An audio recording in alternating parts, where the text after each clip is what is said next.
Good morning, good afternoon, or good evening, whatever the case may be for you. Welcome aboard the Tempest.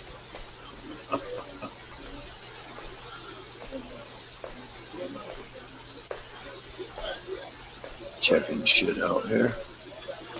Let's get this puppy opened up. Get on down to the captain's table. Yeah. Here we go.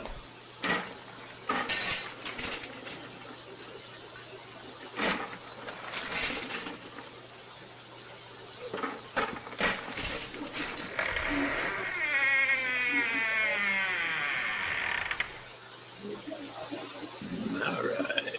Yeah, hit that music. If you would, please.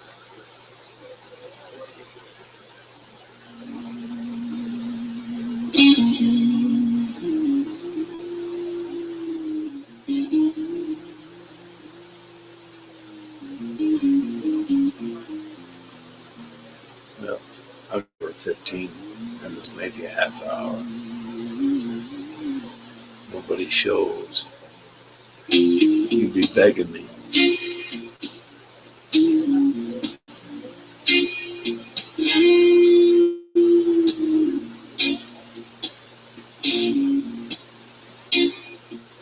I walk through thunder.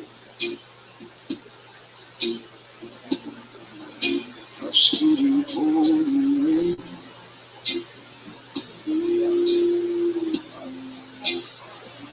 I've carried broken pieces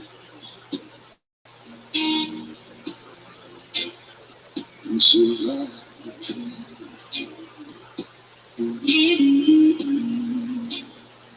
The road was never easy. The nights were cold and long.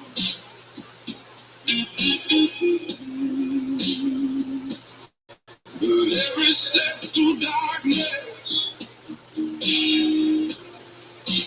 made my spirit strong. I was built from the stone, not from peaceful skies. Every scar became a lesson. Every fall a rise. Built from the stone. That's who I became. Right on, Mr. Reese. Thank you. Fire didn't burn me. Running through the banners. It forged my name.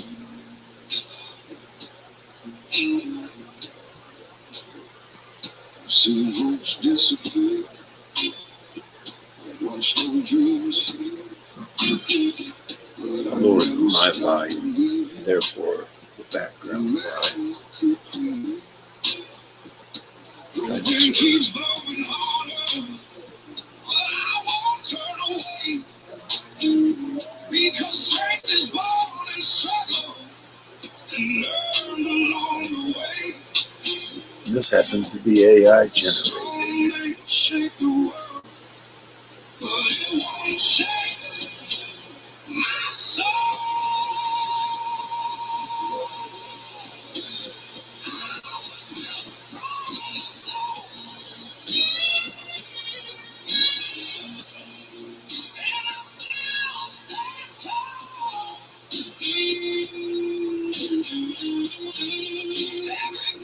That's right.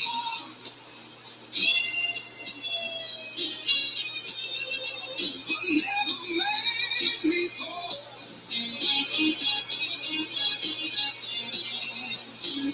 Built from the stone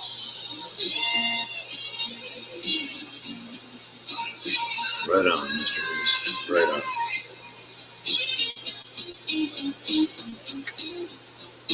the rain rain can keep on falling. I'll keep walking. And yes, I am live, not AI generated. I like the music.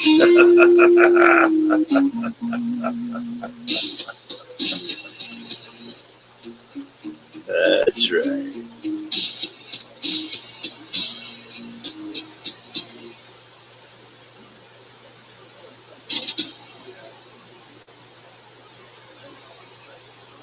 Anybody's followed my Facebook, you see the image I'm looking at. Mr. Wick sitting there with a cigar and a drink and a nice leather chair, and his best friend sitting there with him. Got a nice collar on him and a nice medallion, and it's got JW on it. Jonathan Wick. That's right. Maybe I can put that in the show. I can, but that will go a little lower. No, I can't. To load it up and read the accents.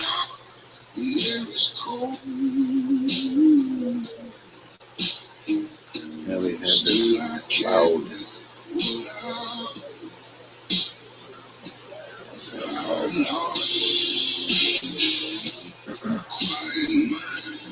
Moped. Finally, got a muffler for it, but he's still delivering drugs all day long. I think they're slick. My housemates all of a sudden went pansy on me, so they're not going to care about it. Let this music play. I'll be back in just a second. Nature, you know.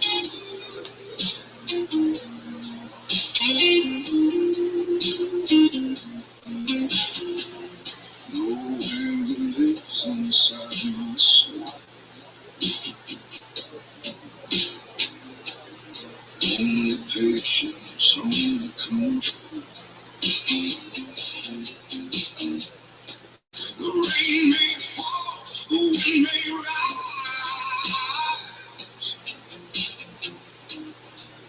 Keep looking toward the sky. Strength is gone.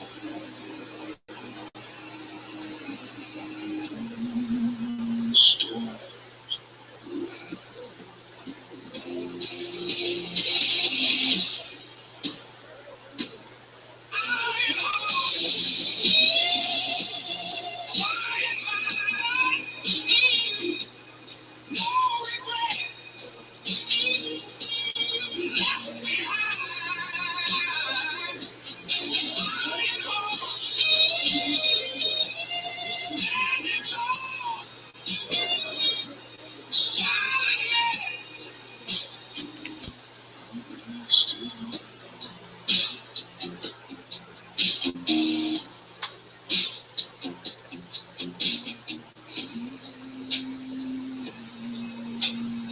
Yeah, they did forget about a Harley.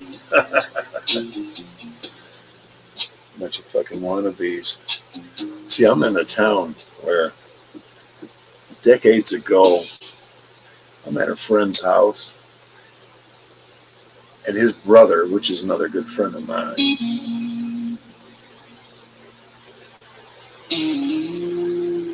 and I stepped outside, and there's all these dudes standing around in leather jackets, you know, Harley this, Harley that. I'm like, what the fuck? And I don't see a goddamn one motorcycle. You know, they got chains hanging, and they look all badass and that.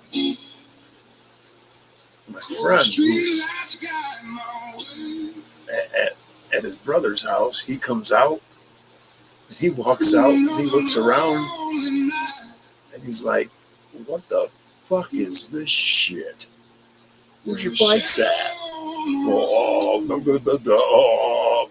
he said, fuck this. So he gets out, he goes in the backyard of his brother's house, and you hear him fire up that Sporty.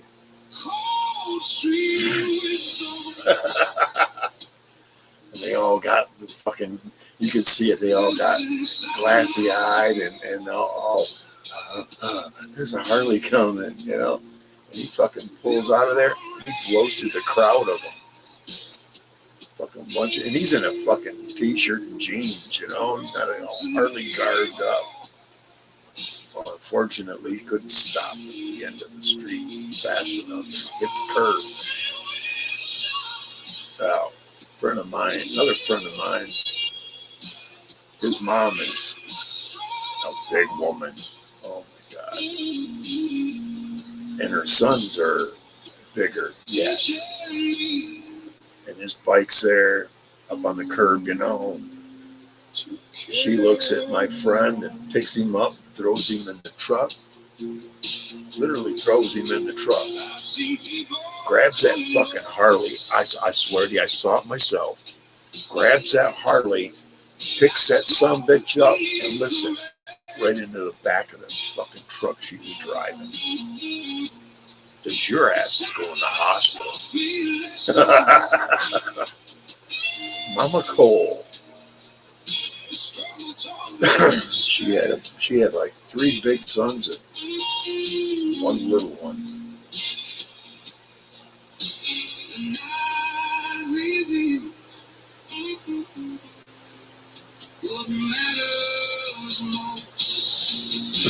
You know it, Mr. Reed. This dude wasn't even he was an independent. He wasn't part of any motorcycle gang or anything. He had more heart than a dozen or so fucktards that were out in front of his brother's house.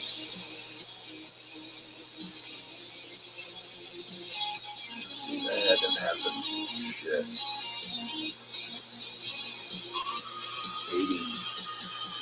1983, that happened. Mama Cole since passed. Yet 1 son, Ronnie. That's one badass mother.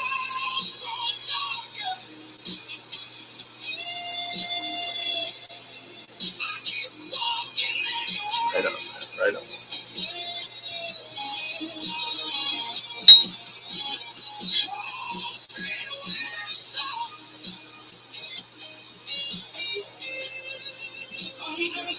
What is this fucking cat? Joe. Keeps moving. Gotta feed him. Through the endless night.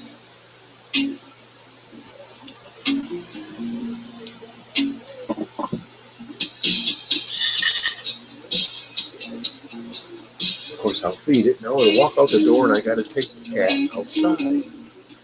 Fuck me running. I'll be right back. Hang on, Mr. Reese. Yeah, I'll let you up just before I'll be right back. At the stage. I'll be right back. Right out. God damn.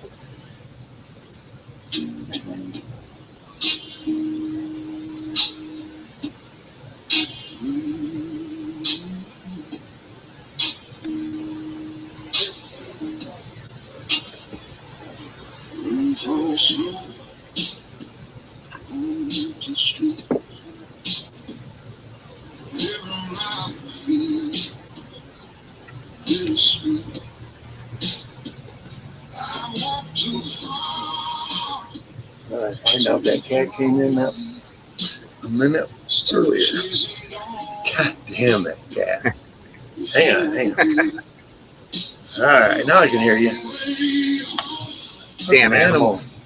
I know it, man. They're crazy. There we go. Now I'm live. Our dog does the same thing, dude. This music is AI generated, so I'm good, man. Nice. Hell yeah. Like to have some vocals. Why not? Right? How can they stop you? They can't. It's AI generated. It's got good. I've been finding a lot of them lately. They're good for background. How's the music? Is it too loud or? No, it's not too bad. It's a little bit, but I can still hear you. It's all, dude. I'm good. You know me. I'm not picky. I can click. I'll just click. I can hear what you're saying. Right. So what's been going on? Life, man. It's just been nonstop. Yeah, same here. I still want to be up north. God, I want to be up north so bad. Oh, dude, trust me. The older I get, the more I'm ready to just go see you. Yep. I'd rather live in the woods, up there in the woods in a cabin, rather than crap I got to deal with. What can you do? Oh, we don't deal with too much crap here, but at the same time, it's just where we're at. It's growing so much that it literally, what used to take me 5 minutes to get to work takes me 15 minutes. It's like the traffic is just out of control. I'm like, dude, I said, this is not what I want to be. I didn't sign up for this. No shit. And people don't give a fuck. They just cut you off. They don't even look. It's like, what are you doing? Yeah, I see auditors. They'll go into a neighborhood and go to a four-way stop. And it's like everybody's on their fucking phone and not paying attention to what's in front of them. And not even fully stopping. And then those people get pissed off because you discovered a flaw in their character. Oh my God. It's called the uncaring Karen. It's been crazy. We got back from vacation, did a whole bunch of stuff, dealt with stuff around here, and then the wife she went up north the following weekend. She come home and spent the whole day replacing it's a coolant line that goes into the gear core, but it's on the firewall. Yeah. It's all metal, dude. What a pain in the ass. I'm like, dealing with the freaking little pussies at work getting talked to by the boss, and you can't treat people like that. And I looked at him, I said, bullshit. I said, this is why we don't have good employees, because people can't say something about them because they're not doing their job. Right. I said, I'm not going to sit here at 52 years old and bust my ass while I got a kid sitting on his phone that takes an hour to pack an order that should take 5 minutes. And I can do 5 carts of orders that should take 20 minutes, and I do it in 15. Oh, this world, dude, don't even get me started. This world, they don't know what work is. No. It's way too freaking soft, man. I hate it.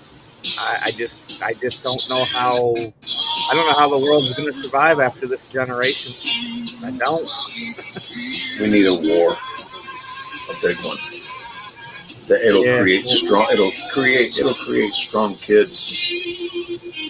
Oh, yes. That's what happens. We're at the pansification period right now, where everybody gets an award and nobody's meant to feel bad because you're a fucking loser. What? I'm sorry, but I call it out. I'm retired. I can say whatever the fuck I want to say. You get rewarded for being a pansy nowadays. I know.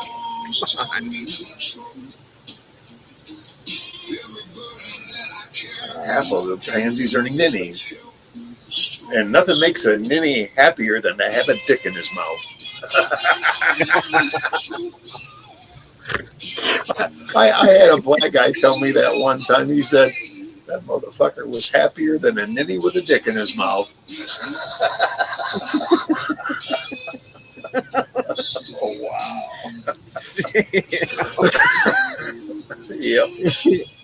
That's the world we live in, right? There we go. I was trying to think of that when you said that. It was G. Michael Hop. Hard times create strong men create good times create weak men, and weak men create hard times. Yep, exactly. And we're going through the hard times now. Oh, dude, we're past. I mean, we're to the point where somebody above needs to come down and be like, dude, we're not doing this no more. All right, and that's what's supposed to happen anyway. Well, I mean, I don't know. Maybe. Well, you see why I made that statement about soulless mimics. I follow a lot of not intently, but I follow some people's teachings. And there's an old woman named Madame Blavatsky, and she made a statement after consulting with gurus, Hare Krishnas, every kind of religion you could think of. And the conclusion their elders came up with is this: 80% of the population are soulless. 80%. I would believe nowadays it's probably more than that. The rest are just soulless mimics. They mimic each other. You can't imagine the mimic that's going on. I'll give you an example. I got out of the Marine Corps and I went to my parents' house, right? I had a stepdad who had his own personality and all that. Little meek little guy. He had some of his stuff stored at other properties that he had. And he brought the boat and put it in the driveway. I'll be goddamn if within 2 weeks every other driveway had their boat out, parked in the driveway. So he took that. Right. He took that to a dock, and paid, fees and all that, and kept it there. And then he went and got his El Camino. Put that in the damn driveway. I'll be goddamn if like 1 out of 5 driveways didn't have a fucking El Camino or another older car sitting in their driveway and not their boat anymore. They're mimics, dude. They don't even realize they're doing it. They just do it. It's like I remember this specifically when I was very young and we were still with my dad. My dad would get out and mow very early, earlier than most, on a Sunday morning. And this had to have been in the mid 1960s. And I'll be goddamned if every other dad didn't mow their lawn. What the fuck, man? Because my dad had a soul. They did it. They mimicked my dad. You see what I mean by mimic? One guy puts a boat out, and I bet I didn't even look through the rest of the town, and I bet it fucking traveled to all the other homes. But I could see it on the street we lived on. It's crazy, man. I mean, when I seen that post up there, I mean, I got a notification, or I kept a notification. I'm like, all right, so I'm not doing anything right now. I'm like, I got to get up on Chris's and say hi at least. I'm like, it's been a minute. But no, when I seen that post, I was like, I totally got what you were saying. I was like, he's not wrong. I mean, this world is we're a bunch of, well, I'm not anymore. I guess never was a sheeple. But it's like, you got to have your own mind, man. If we follow everybody else, you're never going to do anything in your life. And if you care about what everybody else thinks, and that was the pressure point when we were growing up. It's what everybody thinks of you. I don't give a fuck what people think. I don't care. Yeah. I'm part of the I don't give a fuck club. Zero fucks given. He's right. And no advice taken. Exactly. Not from soulless No, mimics. I hear you. I mean, it's been, gosh, it's probably been coming up close to a year since I've even went to church, because I loved church when I was going to church. I still go online. I do Bible study with people. Like, I have a group of people that I know are good people I can trust, and we talk about stuff. But church to me, I didn't feel like I fit there.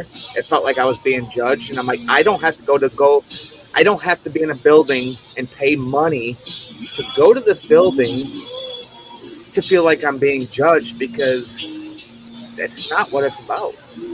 I mean, I've got a friend. I've got a friend through the CB. His name is Preacher Man. He has his own church. The only regret I have is not having him marry me, my ex-wife, because I think things would have went much different. Much, much different, because of his I can tell he has pure faith. And that's very rare in a pastor like that.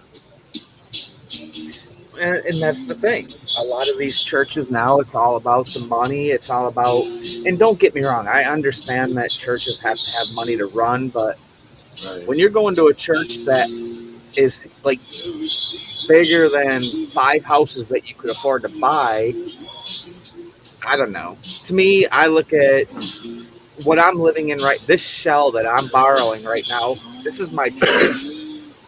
I don't have to go to a building to understand God's word, you know. I don't either. Exactly.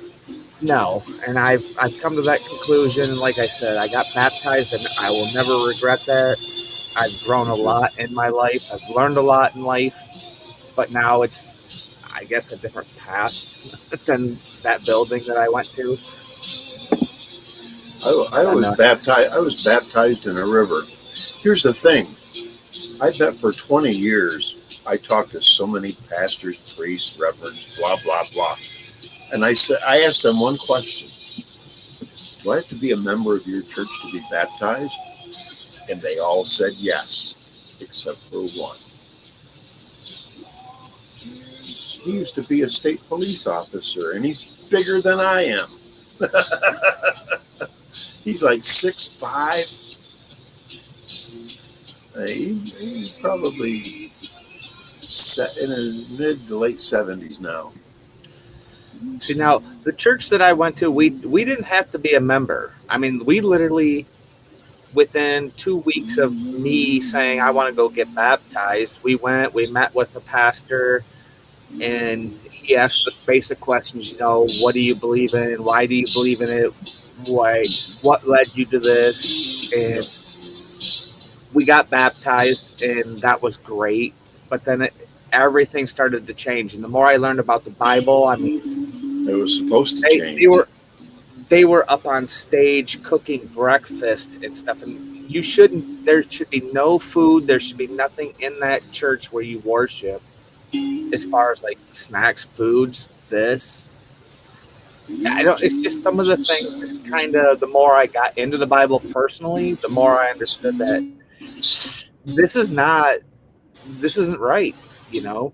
This pastor has he has like a free meal thing. I don't know if it's every day, or at least 1 or 2 days out of the week. But you know, you come and they have dinner and everybody eats, but it's not during service, not ever. Right. Protestants like to do that. They have meals after service. I mean, I'll give it to the Lutheran. Church I'm going to, or the church we were going to, they still do it in our neighborhood. They do come back here every Wednesday, and from 4 to 6:30, they do a barbecue. So like the whole neighborhood can go up, and they have burgers, hot dogs, salads, and like, you know, all kinds of different dishes. So I mean, certain things I liked, other things it was I guess to the point where I don't know. I guess it's just something said that this isn't where you should be, I guess. The thing I like about this pastor, his wife is like a homeopathic genius. And she's kept him alive a long time. Which is awesome. I would love to learn that. I wish she could prescribe for me. It's hard. It's hard when I've got full coverage no matter where I go, but it's almost impossible for me to find a homeopathic doctor that will prescribe me herbs and medicines that will cure me, not just maintain me. See what I mean? Well, that's the difference. Because Big Pharma doesn't want that homeopathic medicine in there because they know they'll get pushed out of business. You know who ruined that? The big oil giant. One of the big names. I can't remember his name, but they went around and they bought all the pharmacies throughout the U.S. and everything got changed. What you don't realize is the drugs we're getting today, they're mainly oil-based. Mainly oil. And this guy happened to be a big thing on oil. He was an oil multi-millionaire from it. I can't remember which one it was, but he shut down all the pharmacies and redid them with all these other new drugs now that are maintenance drugs rather than cure drugs. Things that will cure you, you know? I'm still growing. I went and took a whole shitload of Mullein the other day. You know what that is? That's to help you to finally quit smoking. What you have to do is you have to make a tincture out of it. I've got it brewing. It won't be ready till about the middle of this coming month, middle of August. And you only need a few drops a day. But also you need to smoke it too, so that it'll get deep into your lungs. What you're doing is by taking the tincture, you're putting it in your blood. And then by smoking it, you're putting it where it really belongs, in your lungs, to start healing your lungs. And the one thing that lungs know to heal, it needs to expel it. And because of the type of oils this is, it helps loosen up this crap that's stuck in your lungs. I've known about it for years. But I didn't know that it would do all that. See what I mean? There's 5 top companies right there. Yeah, Mullein bullshit. Yeah, if it's green, it's junk. So, what I do is I use 151 proof alcohol, and I soak it for 8 weeks. And in that. And it'll draw out all the oils and all that. And then you strain it through a coffee filter. At least once, it'll still be brown. But what they got now is you get that tincture today, and you pour it out on white paper, and you'll see it's green. You're getting more chlorophyll than anything at all. Right. Alcohol will dissolve chlorophyll. They're not using the right strength of alcohol either. They're only they won't. What it is multi-manufacturers only want to use 100 proof rather than 151 proof wood grain alcohol, and that makes that wipes out all the green, all the chlorophyll right out of it. Right. You get more of the medicine. But they don't want to wait 8 weeks. They'll only go 5 or 6 weeks. And that's not long enough, kids. But there are a few of them out there that have the right color, let's call it. I better go with the raw. That's what I'm doing, but I got Mullein buds that are 2 foot tall. And that's where the seeds are. The seeds are different. You crush the seeds up, like I told you. Time to go fishing. Shit, dude, we got cone flowers out here. I grow in my yard, and by the time fall comes, if you take those seeds out of there, you can literally take that seed and you can squash it in your fingers and put it on your freaking gums, and it'll numb you worse than cocaine. Oh, nice. Like a procaine. Yeah. I've been reading a lot of the weeds that grow in your freaking yard and in your everywhere, dude. Some of those things are just, it'll cure your liver, it'll cure your freaking everything you have going on. And I'm like, doctors don't want to cure; they just want to maintain you so that they can get kickback of revenue from the pharmaceutical company. I've been in a fucking doctor's office so many times and watched this motherfucker in a suit and a briefcase walk in. He ain't got to wait like the rest of us. He gets right put in because he's a pharmaceutical rep. Yep. That's what I told everybody. I said, you work your life away. I was going to say, you work your life away, and I said, they let you retire by the age of, well, they want to bump it up to 72 now. I said, so what do you have left? I said, you got all your retirement. Now you got all these big drug companies. They send you to the doctors. You spend all this money on. I said, so you work your life away, and then the rest of it, they drain it away. I said, what's the point of saving money? I mean, literally. I was born poor. I might as well die poor. Seriously. Yep.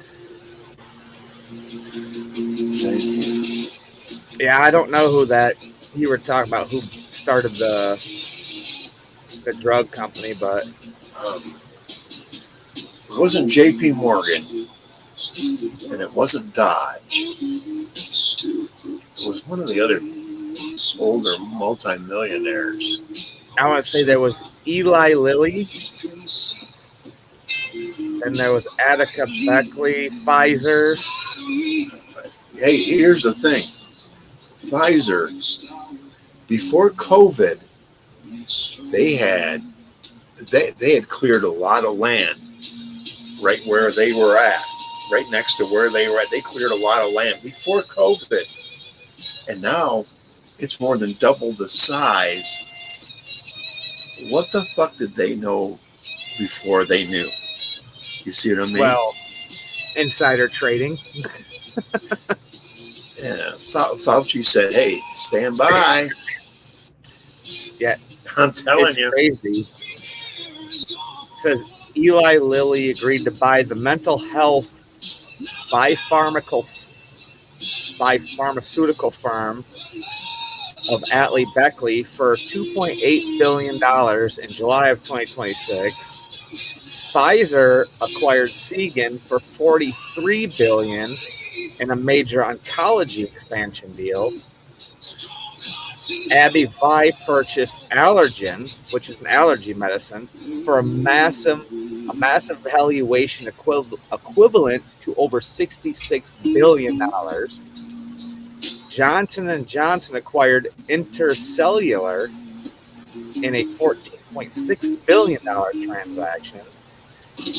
You're talking big money that these guys are putting into these, like buying out companies to just drug our country.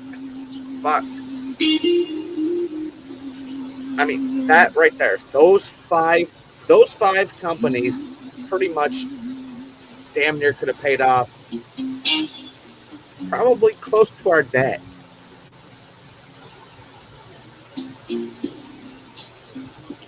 That's crazy. I know I'm not. Oh, wait. Rockefeller. They bought every farm.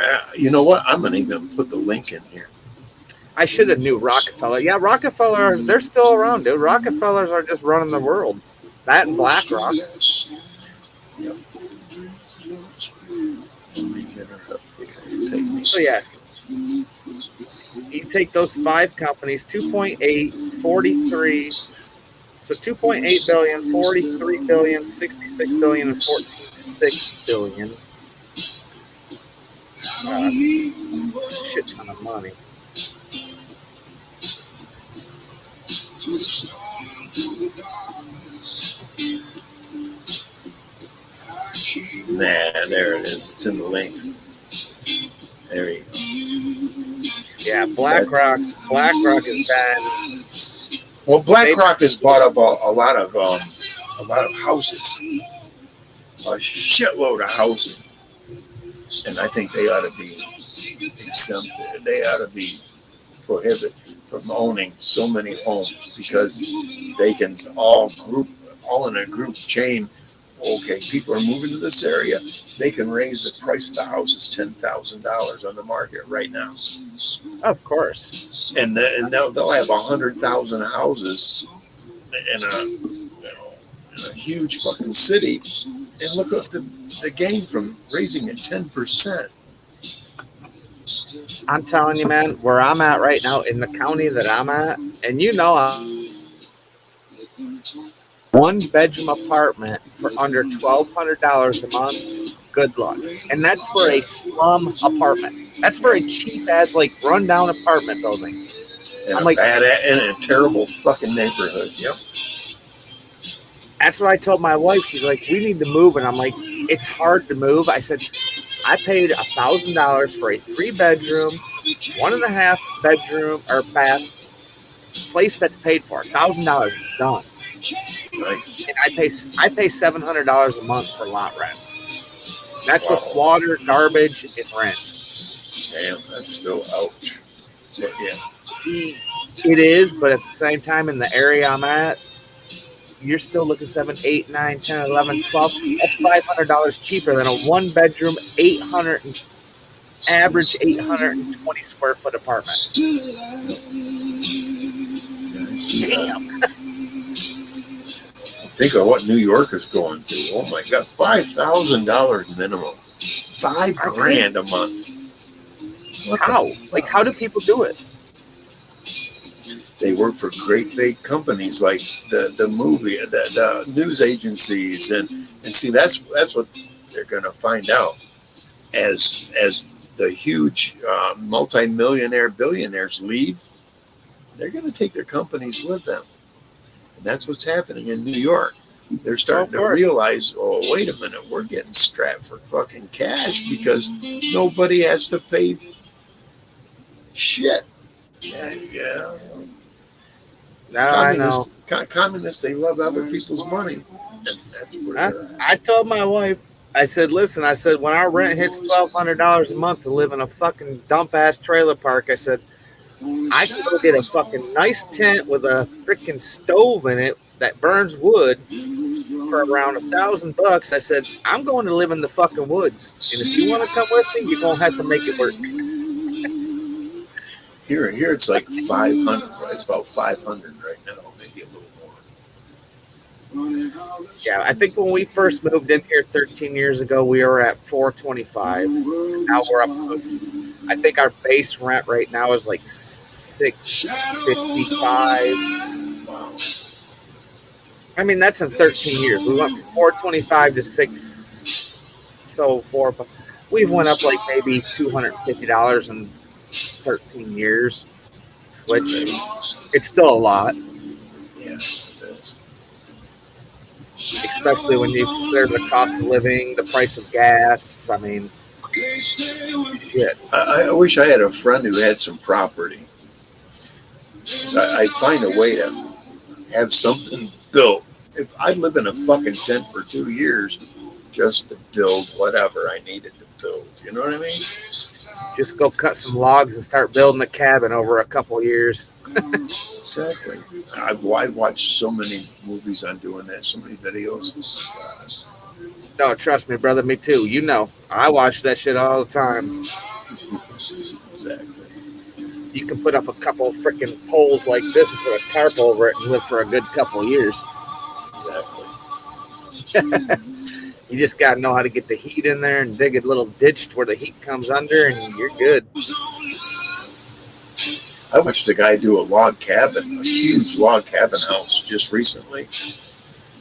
He first he put all the footers in, and then he put a log frame up, the base frame at the bottom, and then he started doing the basement. And oh my God, he went all out on the basement. And what he was doing was he was keeping that cold from coming up to the house, to the ground. Right. One hell of a cement and lined, I don't know, visqueen. Probably is probably the grade they use for the dumps. You ever see that? Hell, it's about an inch thick rubber. Yeah. And he put that all down too. I haven't gotten all the way through it yet. Yeah, my stepdad, he used to lay pipe like sewage lines and stuff like that. I got a friend that does that. He goes, once you get 5 to 6 feet below the ground level, he goes, the temperature will always stay the same. He goes, it's not colder, it's not hotter, it's the same. Once you get a certain depth, it doesn't change. Yeah, below the frost line. Yep. He goes, come wintertime, he goes, all the guys wanted to be down in the hole. Come the summertime, none of the guys wanted to be down in the holes. I had friends that, it was like 5 of them I got together years ago during a party, because one you could get cocaine through, one you could get pot, one you could get practically any pill you thought of, the other one you could get meth through. See what I'm saying? And I brought them all together in a party, and they, about 2 years after that, they got together. One was an electrician, one was a plumber, one was a house builder, the other one was he owned a junkyard, and the other one was a concrete guy. And what they would do is put a house together. The house would be normal, basement, blah blah blah. The pole barn, that's where the fucking grow rooms were, but they weren't on ground level. They were below ground level. And they had, I bet they must have had about 15 of them at one time. My turn came up to get one of those houses, and my ex-wife didn't want to move. No. We would have got a home, and here's the thing. So that electric bills and all that coincide, you get like 3 freezers that never, the lights were on, but they never really worked. They buy you ATVs, snowmobiles, anything you needed to make it look like there was a lot of activity going on there. After 5 years for growing for them, it was yours. But they wanted the exclusive right to buy from you. So if you kept the grow room going for 5 years, after that it was yours. The property, the grow, everything was yours after 5 years. Dude, remember the movie Blow? You ever seen that? Johnny Depp? Yep. Blow? I walked into one of their homes, and there was nothing but fucking boxes everywhere, dude. They didn't do cocaine because they understood cocaine brings federal attention. Marijuana growers, not so much, unless you were moving tons of it, at a time from state to state. They were doing it, Michigan and Indiana.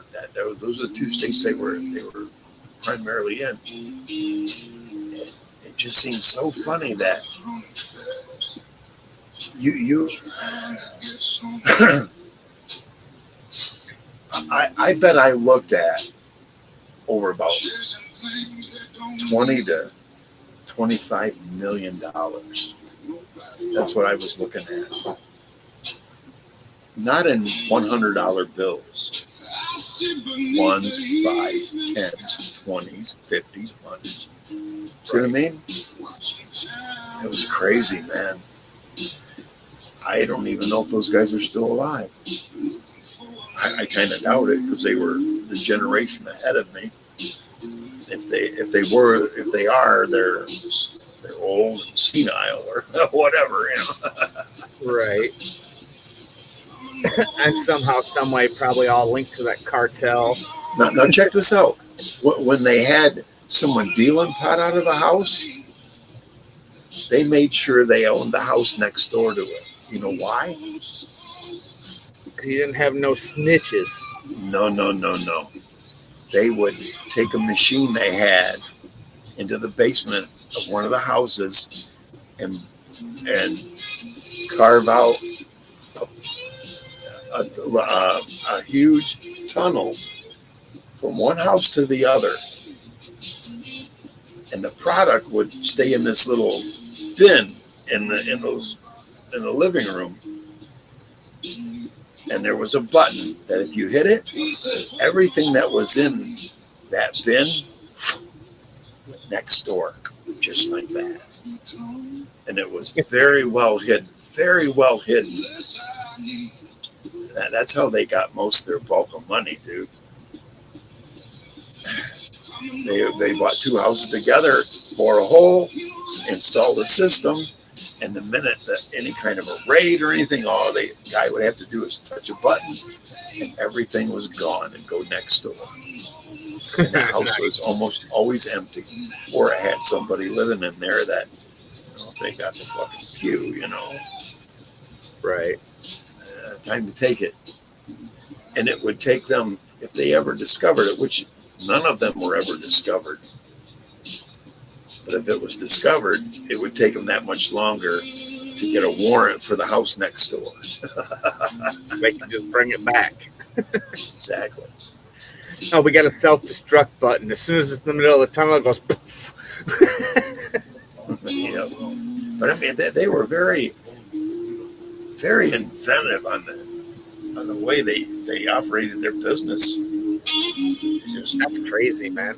That's like old school, like cartel. I mean, you think about the things that the cartel do nowadays. It's amazing that I watch videos of how they put like drugs in the rails of the ramps of trucks, and somehow cops find them just on a curiosity. It's like, dude, these people they get really, really like.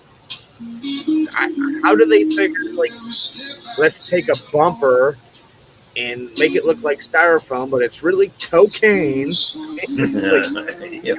you know? Yep. Kind of reminds me of Cheech and Chong. Cheech and Chong's Up in Smoke. That whole van they were driving around was made of freaking weed. And then it started on fire, and everybody that came near it got fucked up. Cops like, I'm really hungry. Pizza. Remember that? That's good. That's an old school classic right there. I will be right back. I need to step aside. Yeah, I will probably be right behind you. See you in a minute.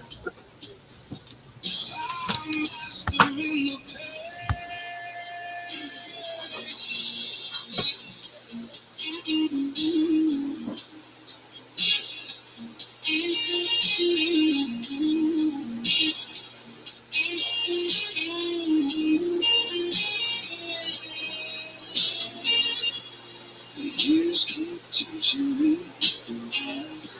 what truly matters in this life. Not applause or recognition, but peace of mind inside. Some victory never seen. I'm a man nobody notices. Still following my way, because the strongest souls are built little by little every day. I'm a man nobody notices. Still standing in the storm, quietly becoming the man I was meant to be.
All right.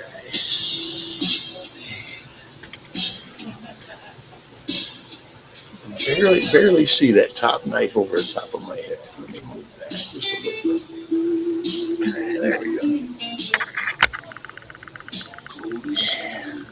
Yeah, Mr. Moped. You know, back in the day in this town, I could have found a 16-year-old or two or three that would have dealt with this problem for me for very cheap, like $20 a piece. And Right. he might have ended up in the hospital, but he would have been told, "You drive your moped again, motherfucker. We'll come back again." If you're, Next time I'm doing it for a half price. and I'm telling you, he's dealing drugs, man. He's delivering drugs. 8, 10 times past here, which is 20 times actually past here. And it's always the same length of time. So crazy. What fucking idiot can't figure that shit out? I'll tell you what idiots can't. Ones I live with. They think I'm wrong. I'm not wrong, man. I mean, that What do many you fucking trips out of here, you're What do you delivering think shit. that is? Looks like an arrowhead. An obsidian arrowhead. I bought that when we went to the UP, or up to that one, and then I got this one. Yeah, those are obsidian, aren't they? They're black, right? Yep, it's black glass. Yep, obsidian. Hell yeah. I got one that's in about the middle range of this that's getting sent out in a package to Gator. I got a whole bunch. Dude, it's gonna cost me probably $100 to send Gator a package, but I got some nice Michigan rocks. I got all kinds of stuff in there for him. Hell yeah. But he sent me a nice package. He sent me I got some petrified wood from him. I got all kinds of little small rocks that he sent me a package of. It was pretty cool. And then I got this guy. Nice. Oh, yeah. Little bald eagle, but if you go like this, he's probably not gonna glow too much before there you go. You get a little bit of glow. Oh yeah. Hell yeah. That's all Uper light.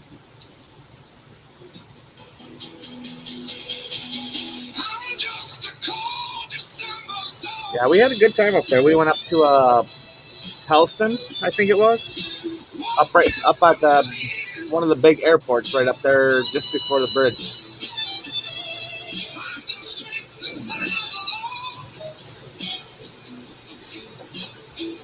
Yeah, I just gave him a shout out in chat. I could bring the link to his page. I think I will do that. See, that's why I need a good co-pilot. I'm not asking you to do it, but you see what I'm saying? Brother, trust me, I wish I could. If I had the time, Right. know it, I wish I could, but things come up and I can't stop it. One of these days I'm going to be retired and I'll be able to do the same thing. I'll be like, damn it.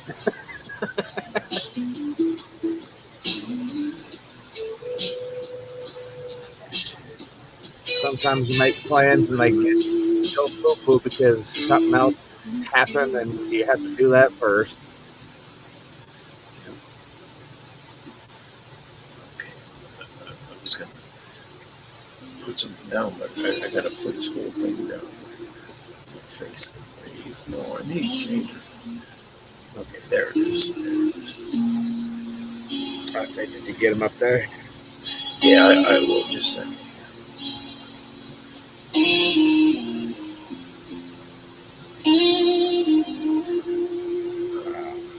It's taking me a lot of pushing buttons and shit here. Let's see. Yeah. I should be able to go up and I should be able to go grab his link here real quick. I've got it right here. You got it? Yep. Right here. All right, there we go. Okay, that's for Gator Sky. There we go. That's his whole channel. They kept wanting to give me one specific show of his. I just wanted to link to the whole thing right there. Yeah, he just put one up. He started it out. It was like the clouds, but he had like this AI generated angel up in the sky, and it totally. I don't know.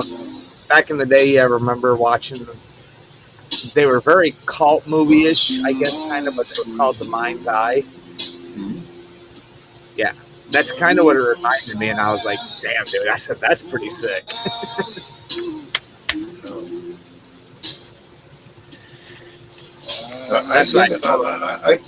I've given him shout-outs ahead of time, and he doesn't show up.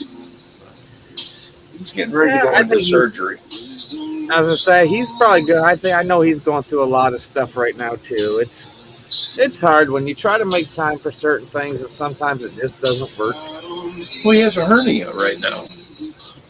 Yeah, I think didn't he say he was having a double, or just a single hernia, or he was going through a double hernia? I'm not sure, but I've been through that too, man. I used to wear a belt to hold it all, compact. I still have them, matter of fact. I might start wearing them. I gotta wait till it cools down a little bit, otherwise you sweat to death.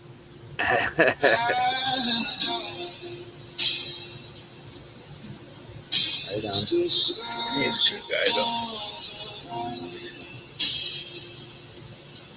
I haven't seen any numbers above 2 that are watching. We've been on up an hour now. Wow. That's surprising. It's 10:30. It is what it is. I mean, I know the last couple of shows you've had. I mean, last time I think I made a comment on there, just saying hi.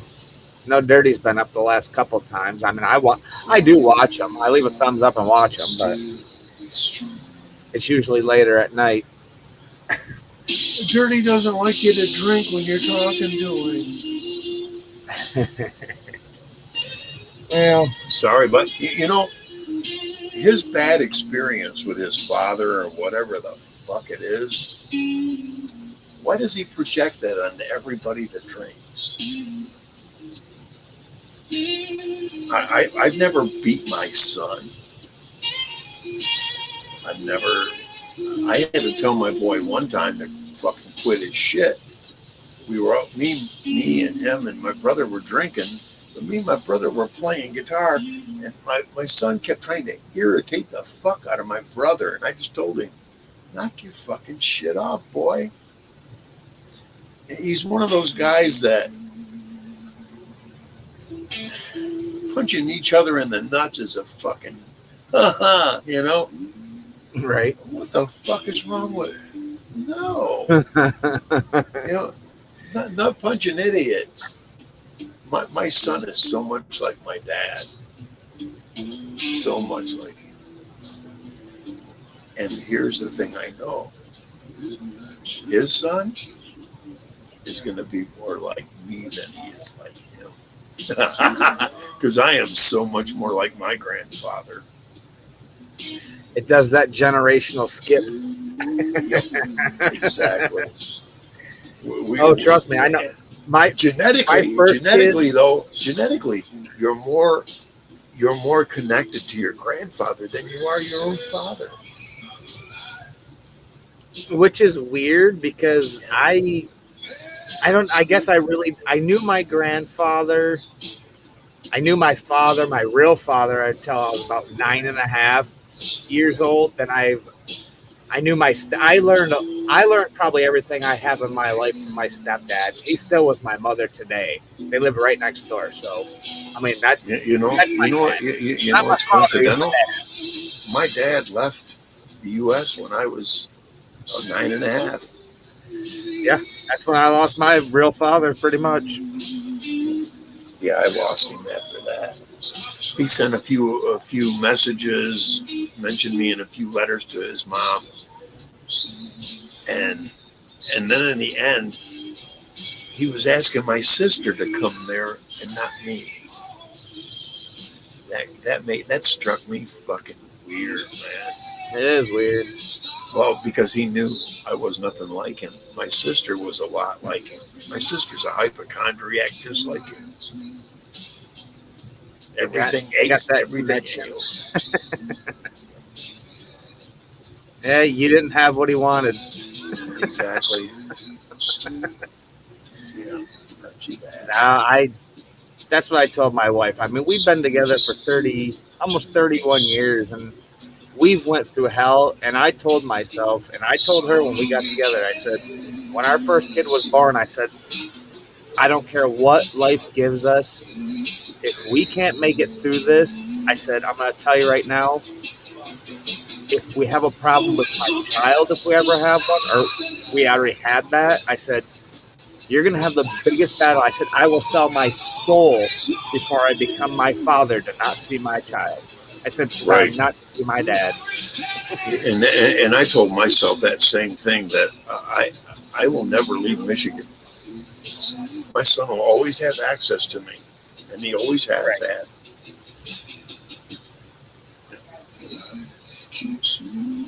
See, that's what sucks. And I wish I could say, that I felt bad that you don't have that, to where I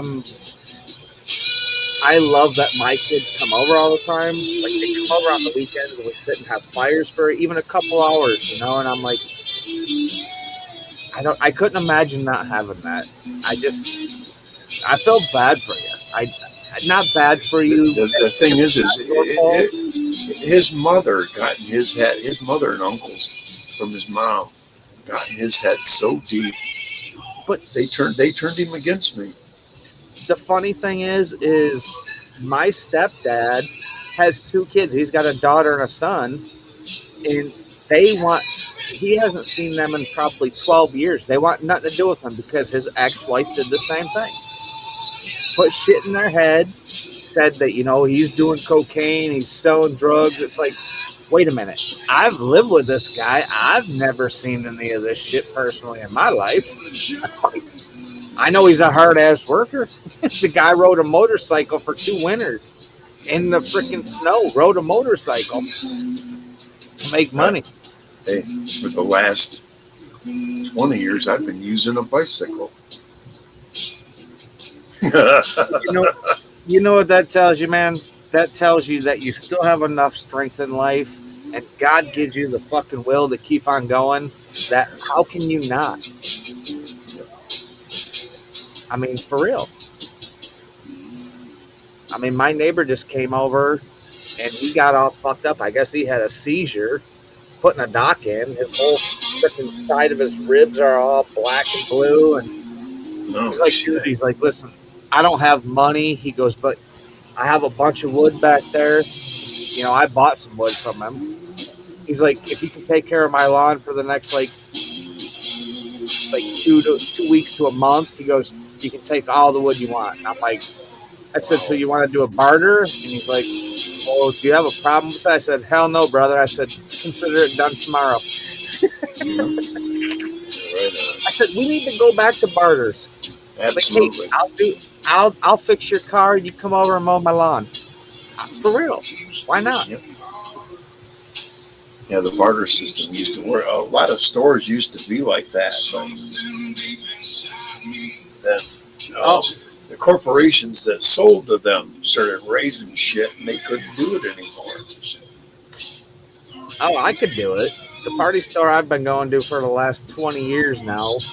I mean, she goes, listen, I've been in business for almost 40 years. She goes, I have probably 20 people that I will put basically a tab for. She goes, if you forget your debit card or if you don't have money, she goes, you come get what you want. I'll give you the receipt and I won't even keep a copy. She goes, I trust you that much. And I said, damn.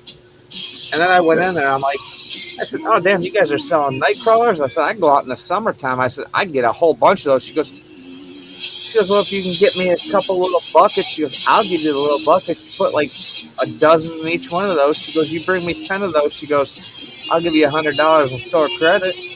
I'm like, I just don't want to take the time to do it, but I should. You know the best place to get crawlers is when it's raining. A golf course. That's your best. My grandfather used to do that for extra income. Him and my uncle used to go out on golf courses. You know, if it rained during the day, you know he'd go out at night and they'd be all over the place. Oh And yeah. he had it set up with like 4 different golf courses so that he could I mean, go out there and collect them.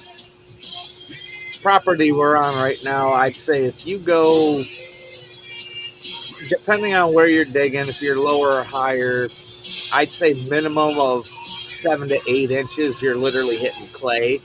So literally, as soon as it starts raining, I can go out in my backyard, my front yard, and they're all over the place out here.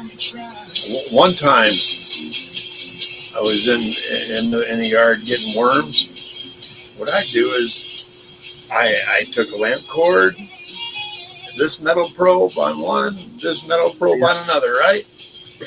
Well, stupid here grabs one. I was okay when I grabbed one, but I was in a hurry, and I went and grabbed the other one. my mom come running out of the kitchen and pulled the plug on in the garage that was plugged in. And here's what's funny. The guy paying rent at the time, because my mom collected the rent for the landlord. The guy paying the rent, what was it?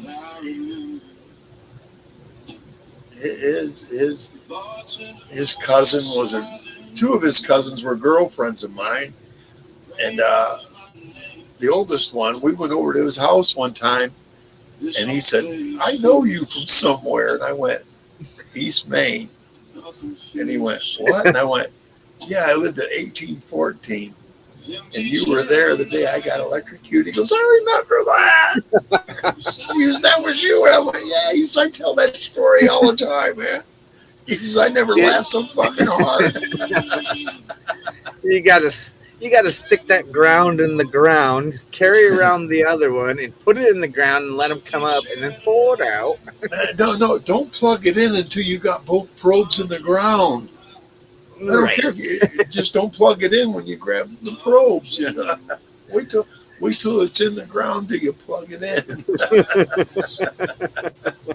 But yeah, I used to get all kinds of crawlers that way, man.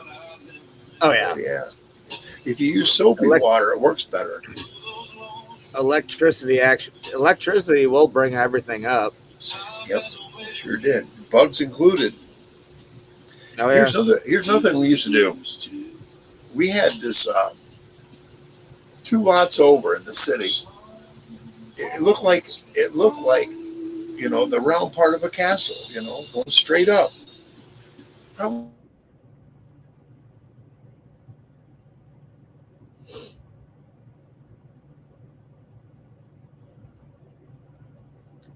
Say, you just froze up, buddy.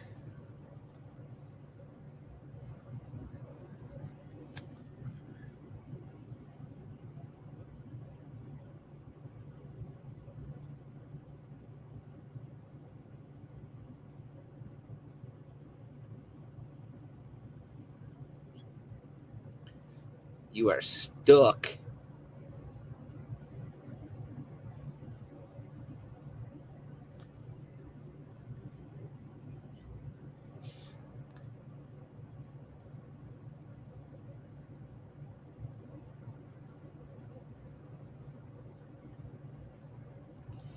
And there goes the captain. He'll be back.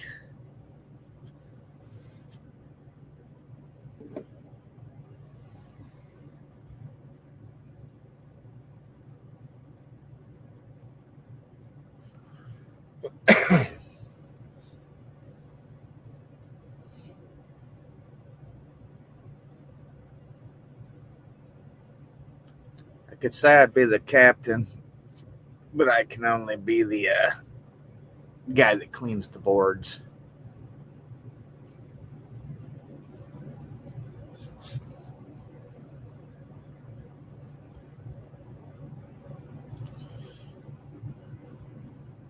Go back out, come back in.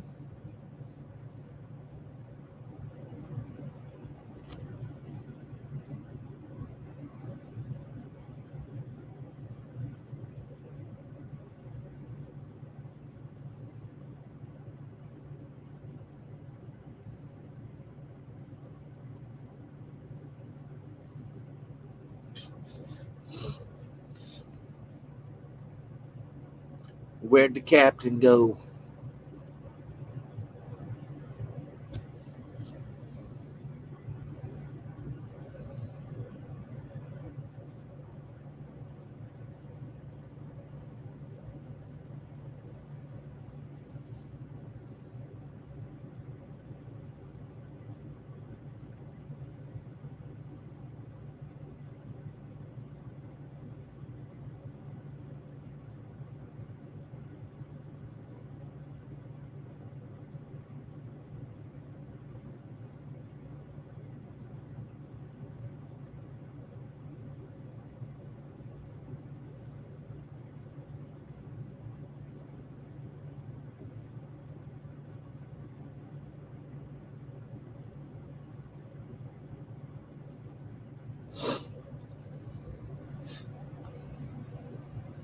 Well, cheers if there's anybody out there. If there is, just remember that one. True that.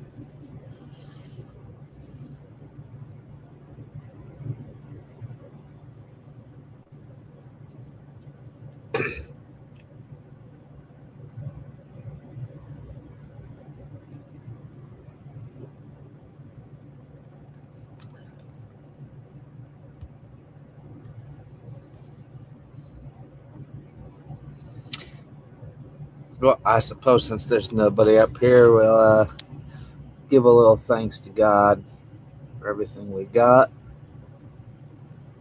for the time we have, for the time that Captain's given, for the time that God's given me to be here with Captain. Lord, just thank you for everything in life that we have. In your name I pray. Amen. Thank you.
Dang, put all my rocks up.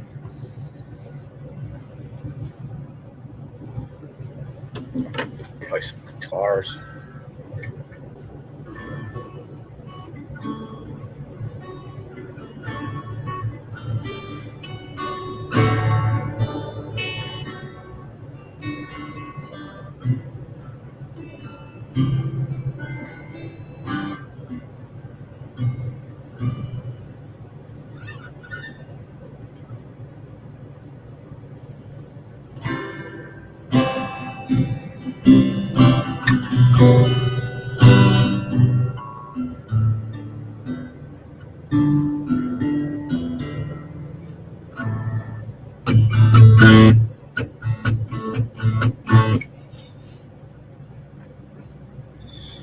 No fingernails.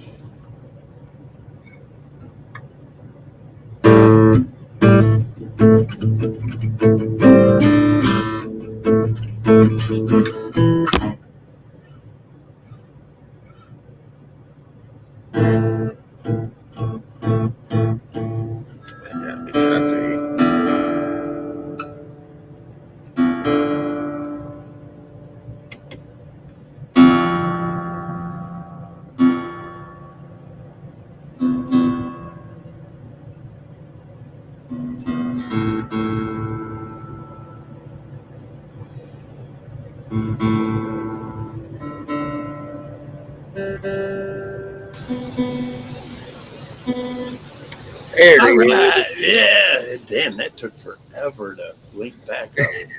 It's still I know. not.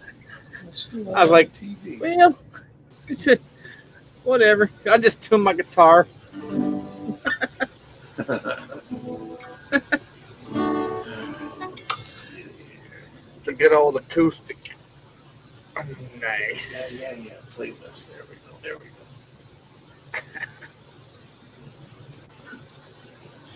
go. Let's pick a different set of music. Swamp Yeah, rock. No, it's let's- funny. You had your arms up like this, and all of a sudden you were just like, I'm like, dude, is he like powerlifting? Yeah, and all of a sudden, nothing. I was like, all right, he is definitely froze. I Yeah, tried it was. typing it on my phone. I'm like, well, I said FROZZ. I'm like, well, I guess he gets the point. My fucking fingers, dude. I cannot type on a phone for the life of me. My fingers get in the way of every single freaking letter that tries to get there.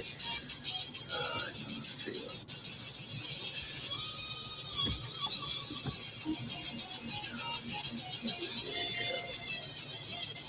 Trying to get somewhere here. Oh, there we go.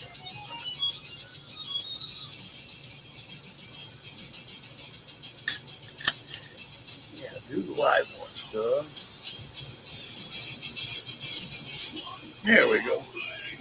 All right. That took forever. That's all good. When you went out, if you rewatch it, I put a little prayer out there for everybody, for us, for you, for everybody that needs a prayer. It was a good time to just thank God for everything we have. Say, hey,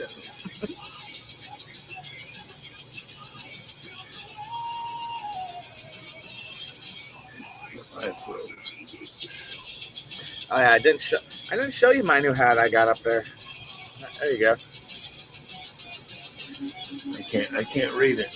Hey, hang on. Let me bring you up in the big screen. Faith, family, firearms, and freedom. Right on.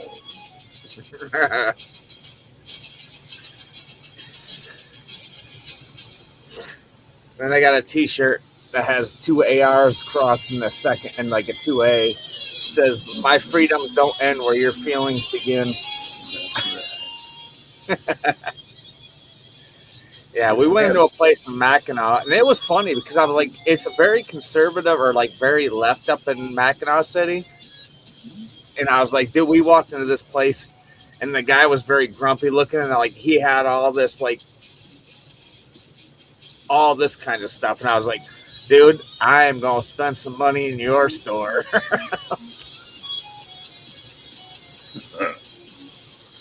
I said, I love it.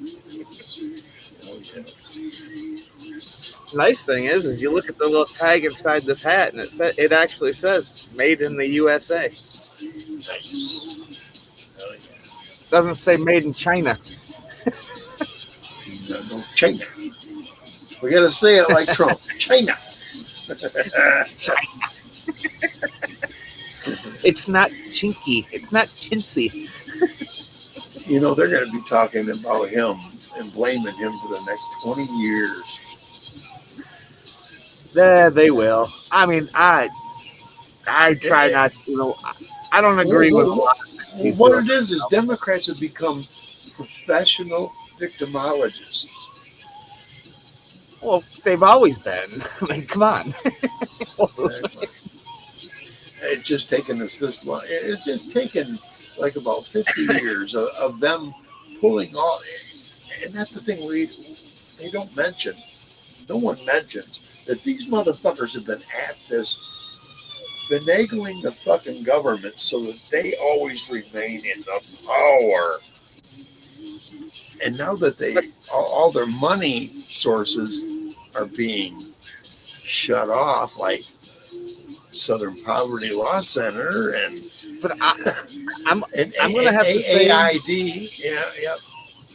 now I'm that gonna all say those are shut out, they're fucked. there's a lot of these Republicans that we're voting for. They're kind of they want to say they're Republican, but when you're going against a bill and you're voting against that bill that should be standing up for us, and you say no, I don't think you're really a Republican. You're a rhino. Yeah. Yeah, it's Republican in name fake. only. We'll call those one of those mimickers. Exactly. That's what they are. There's They're a lot. There is a lot of these guys that are out there right now that are trying to get into office, that are in office and in our Senate and in our government, that say they're Republican, but I'm going to tell you, bullshit. They They're have not. Democrat intentions, Yeah. which means finagle, rot, steal, cheat. Well, because the Democrats learn how to buy off the good guys, and they learn how to line their pockets. Well, money is power, and power is money. I've seen that. That's what this world has no government anymore. This government is all about raping the fucking taxpayer and paying whoever's going to stand up for what you want to get through the House and Congress. And That's anybody that wants anything different, they label them as racist. Well, yeah. Now you're blacklisted. Or you're hateful. You have either Islamophobia, homophobia, blah blah blah. Phobia. I ain't afraid of fucking shit to begin with. Well, and because like I recognize the fucking soulless fucking shit they're doing, that doesn't make me a hater. That makes me somebody very observant. well, that's what my stepdad. He's like, I said, I'm gonna tell you. I said, we're coming to a civil war. He goes, no, we don't need a civil war. He goes, we need a revolution. I said, do you understand that we are past the point of revolution? I said, there's going to be a point where the people of this country are going to say, fuck you.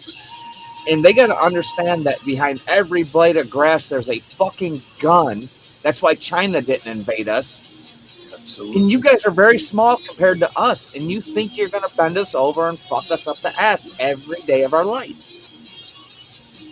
Wrong. That's where you're wrong. Because people are starting to wake up.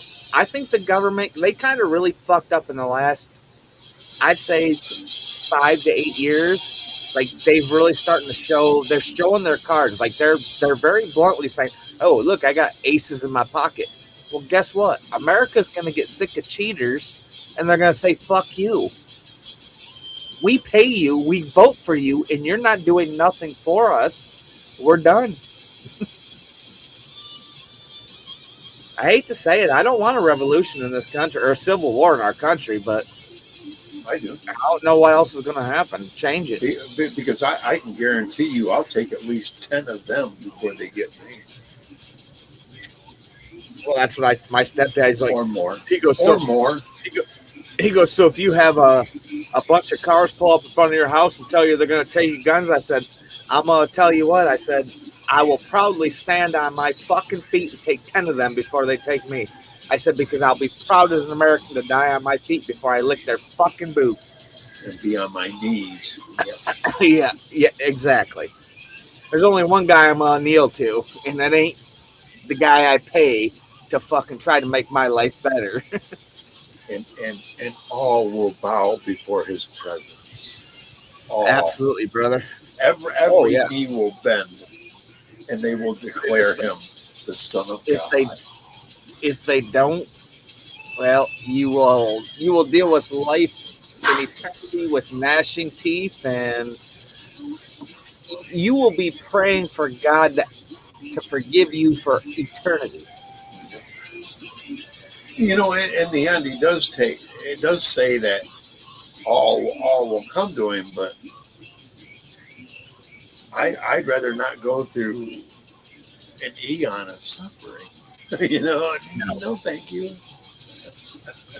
And know, and the way God can do things, a minute can be an eon. Oh, absolutely. God manipulates time, space, everything.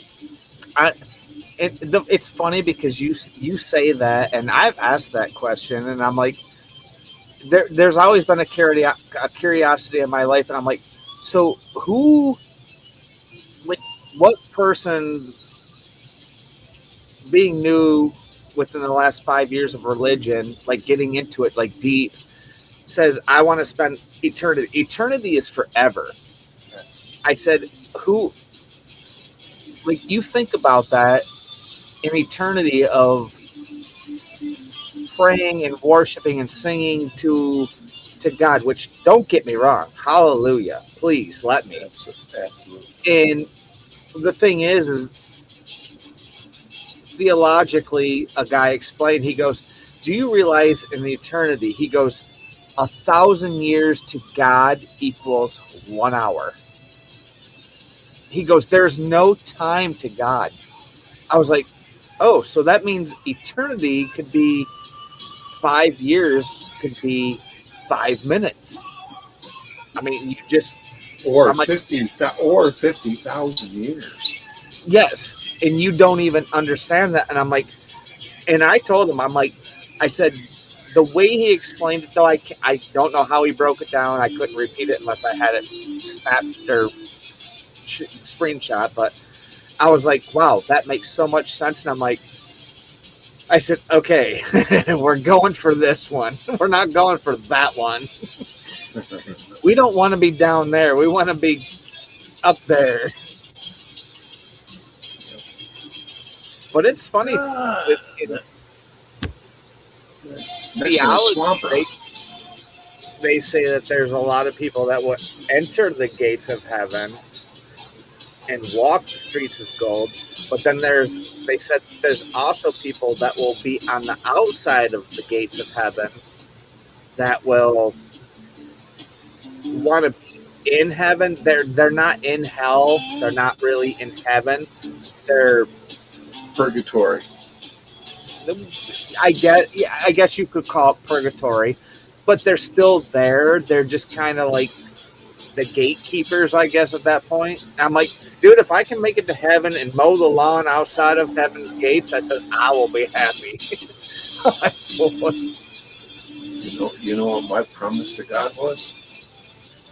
That I would sweep the streets and floors of heaven before Christ, so that no single thorn or splinter would enter his skin. When I get to heaven, the first thing I want to ask, where's my broom? I think if I ever got to heaven, if I met Jesus face to face, dude, I think I would just fall to my knees and I would cry. But the thing is, the Bible says that when you get to heaven, there will be no more tears, there will be no more pain, there will be no more suffering. So how do you know you could do that? You'd just be in awe. Like, you would be like, I don't even think you'd be in awe, because at that point, you just know that you're there. Yep, you'd understand. You're there. I guess as a living soul right now, I think if I met Jesus today, I would bury my face in the dirt like an ostrich and freaking cry a river underground, because I wouldn't be worthy to see him. But at the same time, I would do like this before him. Complete submission. I'd be on my knees. Complete submission. Take my arms, take my head, if you deem me unworthy. And that's what he would do. Take your arms and your head if you're unworthy. What else do you say? Exactly. I mean, the King of Kings, when he speaks, thou who not listen shall burn in hell. You know what I've been looking into a lot lately? Have you ever heard of Tartaria?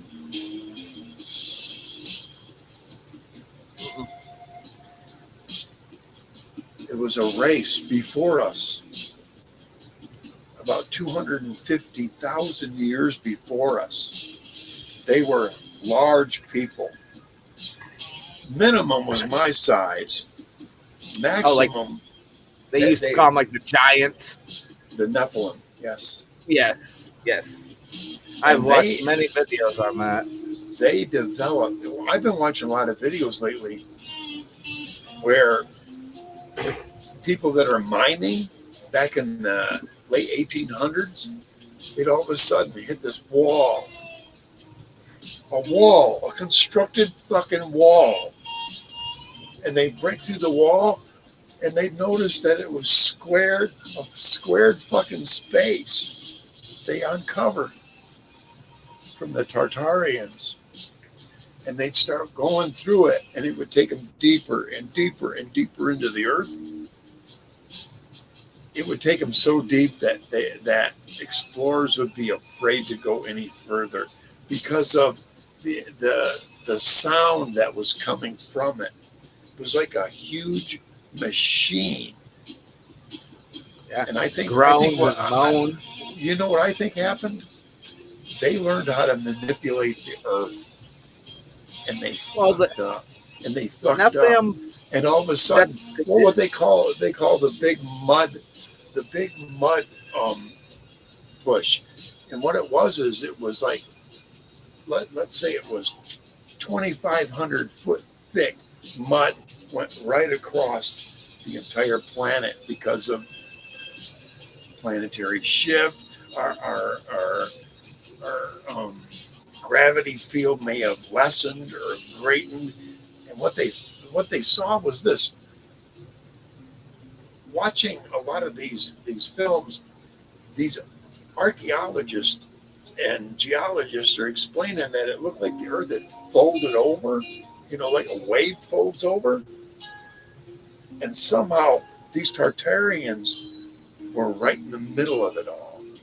It's like you'd have rock that was a 1.5 billion years old, overlapping all their structures. Okay, so now if you break that down in theological events of the Bible, what happened with Noah? A great flood. But God sent those giants down to earth, and he said, you go create stuff down here. Don't mingle with humans. But the giants started mingling with the human women, and God got pissed off back in the day of, I guess, the Old Testament. Well, Old Testament, that's when Noah, he told Noah, build the ark. Well, what happened back in the day? There was a massive flood. So did a big wave come across this whole world, and God said, I'm burying you in hell. Like, you are done. You broke my rules. You were angels sent down to help, and you fucked up. Those giants also helped Noah. Oh, yeah. Many of them. Oh, absolutely. And I believe that there was. And there's a lot of rumors that saying back in the day of Egypt. I mean, there's no way that I'll send you links. I'll send you links when I get them. You'll see what I'm talking about. Brother, you probably watch a lot of things I watch. Trust me. I go deep into rabbit holes when it comes to Bible theology. And some things I kind of think I shouldn't watch it, but I do. You know, the Indians, kind of makes sense. The Indians, the older Indians, used to talk about a race of huge humans that they didn't dare fuck with, that were there before the Indians were here on this continent. That's what I'm talking about. These huge humans, Tartarians. They weren't the sons of fallen angels. They were the grandchildren of fallen angels. Yes, which is, and at this point in my life, going into rabbit holes and understanding that, and anybody, I don't care who you are, anybody that says that the Bible is a fake fairy tale, dude, that is the most proven book in the history of the world that is scientifically, theology, everything. They can break that Bible down with numbers, with words, with skipping numbers and breaking it down. That's proven to be absolutely real. How do you not believe that that's not real. There was much more going on before the Bible was ever created. Well, But they don't I want tell to. They try to say, well, it was like 3,000 or 4,000 years before Noah's time. No, it was 250,000 years before Yes. Noah. There was much more going on. everyone's like, well, how did dinosaurs go extinct? I said, because the dinosaurs got too big for their britches, and God said, this isn't the world I want. God has control, whether we believe it or not. And I tell everybody to this day, I said, I'm going to tell you right now, I said, I don't care what anybody says from my research and from what I read, and you go back in history, and everybody says history repeats itself. I said, we are in the age of Babylon 2. Yes. Literally, God is going to destroy us because we've become self-centered. We're self-righteous. We do not believe in nothing but ourselves and what we want to do. And I said, this is not what this world is. Yeah, Sodom and Gomorrah 2.0. Yes, absolutely. I said, he did not give his only begotten son for us to do what we're doing. He gave the ultimate sacrifice, and his son gave the ultimate sacrifice to give us life, and we are screwing it up. Unless you die with the same spirit. No, And absolutely not. You die forever. Oh, trust me, I will. If somebody showed up to my porch and been like, dude, do you have faith in God? And I say yes, and they'd be like, you can't have faith in God, you die. I'd be like, you better shoot me in the fucking head right now. And sorry, Lord, for saying that in your name, but I will die for him. Because there's no reason I'm not going to believe in God. I won't be a Judas. No. No. I made that decision when I got baptized. I will die for the cause, and I'm not gonna go back and get baptized in Jesus' name to not ultimately, in my heart, fully and truly believe that that's why I'm getting dunked underwater. I'm not just doing it for the fun and for a show. No, I ultimately believe that that's what it is. Yes, I have a lot to learn. I have a lot of growing to do, but ultimately, it doesn't matter. I never suffered greater than after my baptism. But I'm glad I did. Oh, trust me, I haven't either. I've went through a lot of hell, and this right here, this is my biggest hell. This is my last chain I have to break. That's my ultimate hell right now, and it's gotten to the point where it's weird because during the week I'll usually have, this is my third one tonight. Like literally.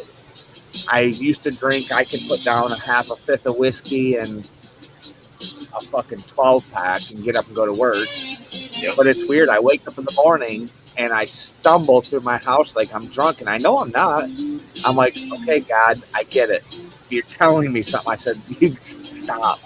But it's the habit, it's the addiction, it's the chains of the devil that have me so hard right now that I can't let go of yet, I guess. But I know I have to. I can drink or not drink. Marijuana is it's got a hold on me. It always will. Right. Well, we all have vices because we're all born sinners. We were born sinners and we're gonna die sinners. I guess it depends. Ultimately, I believe no matter what you do, if you truly believe in your heart that you are saved and you believe in Jesus, and believe in God, then yes, there's a part of you that, you might have some explaining to do, but you got some explaining to do.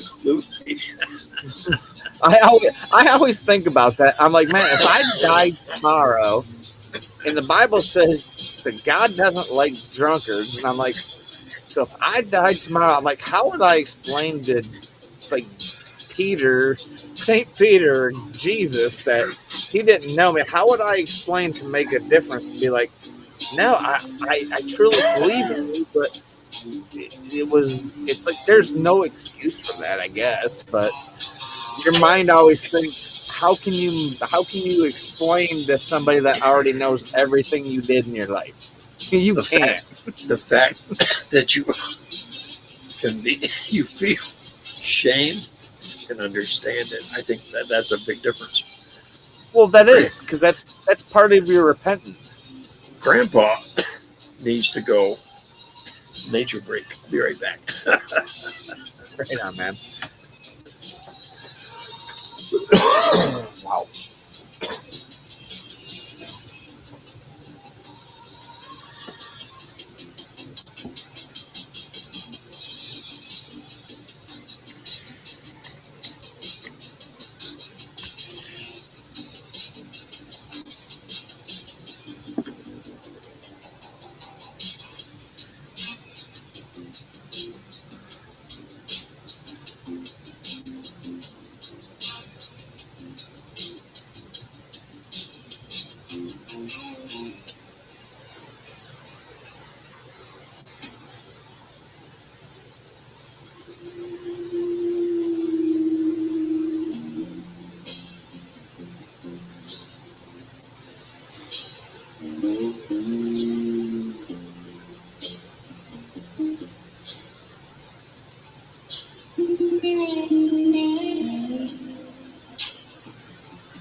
Hang on, gotta get your piece in.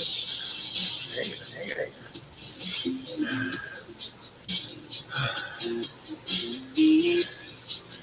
on. Okay, there we go. Yeah. Exactly. Just had to give the ocean some more water. That's right. Salty water. Yeah. Smells like dead fish that's been dead for 10,000 years, but yeah. I've always noticed the smell of Lake Michigan. Anytime you get to Ludington and you get to a hill and then you come over the hill and there's the lake. And I've always had that smell. It wasn't terrible. It was fish, but not, Well, it was funny because it's funny you say that because when we stayed in Pelston, we were the hotel we stayed at, we got up to the driveway at the end of the road, we could turn right, and within 20 minutes we were in Mackinac City, which we were on Lake Michigan. Yep. And you got out of the car, it was weird, but then you get in your car and you go left out of the hotel. Within 25 minutes, we were in Petoskey, and it was way different. It was like you were on Lake Huron, Lake Michigan. It was fresher than not fresh, I guess. It was definitely different. Yeah, it's like I know that Ludington smells a lot different than Muskegon. And there's another port further up north of Ludington. I didn't look at a map. I can tell you where. But it smells so much different. I would say if you're going to like ports and stuff like, I mean, ports are going to have a different smell because you got to think all those guys are coming off that lake with all the fish. If you're in a port, you're going to get a fishier smell because all those guys are getting them white fish. They're getting whatever's out there right now. Yeah. Manistee. Manistee smells so much different than Ludington. And that's only, I don't know, I can't tell the different distance right now. Yeah. It smells so much different. And then Frankfurt even smells different. Frankfurt smells like this Manistee, but a little colder because it's further north. Yeah. That fish smell isn't so prevalent up in Frankfurt as it is in Manistee, as it is in Ludington. It seems like the further south you go, the more fishier smell it gets. You get down to Pentwater, Muskegon, definitely smells like fish. Bad. You get a little. The further you are north, the cooler it is. So you don't. The more south you go, the more humid, the more hot. Yep. The smells down can get a little Chicago, more. Yep. Yeah. Indiana Dunes National Park, all that. Yeah. Yeah. You go up north, they got more of that. It's cooler. You're not going to get that dank, fishy smell of like ports and people bringing fish in. No, absolutely. I mean, we were literally. I mean, we could have crossed the bridge where we stayed. We could have went across the bridge, and within 25 minutes, we could have been in the UP. Yeah. I just didn't want to pay $4 to go over the bridge and then come back and spend another $4 to get back. No shit. $8 to cross the bridge. Be like, yeah, that was awesome. Nah, we had fun up there. I mean, we went to Mackinac quite a bit. I fished Lake Michigan and I fished Lake Huron, and guess what I caught? 0? Oh wow. Dude, I bought my fishing license the first time. I have not fished in 13 years. I bought my fishing license almost a month ago. Guess what I've caught in a month? Yeah, me too. It's been about 2 or 3 months, but you know what? You know how much my fishing license cost me? Less than mine. $11. All species. Mine wasn't bad. I think it was $26. 26 for all somewhere in there. Yeah, for all season. Yeah. Mine's only 11, starting this year. Yeah. Yeah, I got one. I'm like, dude, I have been trying to fish in every place I used to fish. There's now houses. You can't fish. It's private. It's this. You can't do this. You can't do that. I'm like, dude, I said, everywhere you could fish, you can't fish anymore. Exactly. And here's what I found out, because I was going to go fishing up to the Kalamazoo River. I get to the river, and it doesn't look like anybody's been at that fucking bridge, since I was a kid. And then they got signs everywhere that say no trespassing. What the fuck? It's like, wow, man, you can't fish in the Kalamazoo River unless you go to a park? What the fuck? Because now you got to pay the state for your license, and then you got to pay the state for a freaking tab to get into a state park to fish it. Yep. Yeah, it's fucked up, dude. We went up north, and literally everywhere I looked, I got on Google Maps, and I'm like, okay, there's like a public beach in this neighborhood. I drove almost a half an hour, got up there, and I'm like, there's a house here. And I stopped and I talked to a neighbor guy. He's like, he just looked at me. He's like, your car doesn't look familiar. He goes, you looking for somebody? I said, no. I said, I'm from downstate. You know, I'm from Ann Arbor area. And I said, I'm looking for a beach. I said, I looked it up on maps that I'm looking for a place to fish. He goes, no. He goes, basically, there's one place way over on the other side of the lake that's a state park. It's like a reserve. And I'm like, I said, so there's nowhere you can fish here. He goes, there might if you go every other house, there might be somebody let you fish off their dock. I'm like, I'm not going to do it. Right. So I'm like, so I went from. But here's the thing. Within a certain amount of space, no matter what lake, river, or whatever,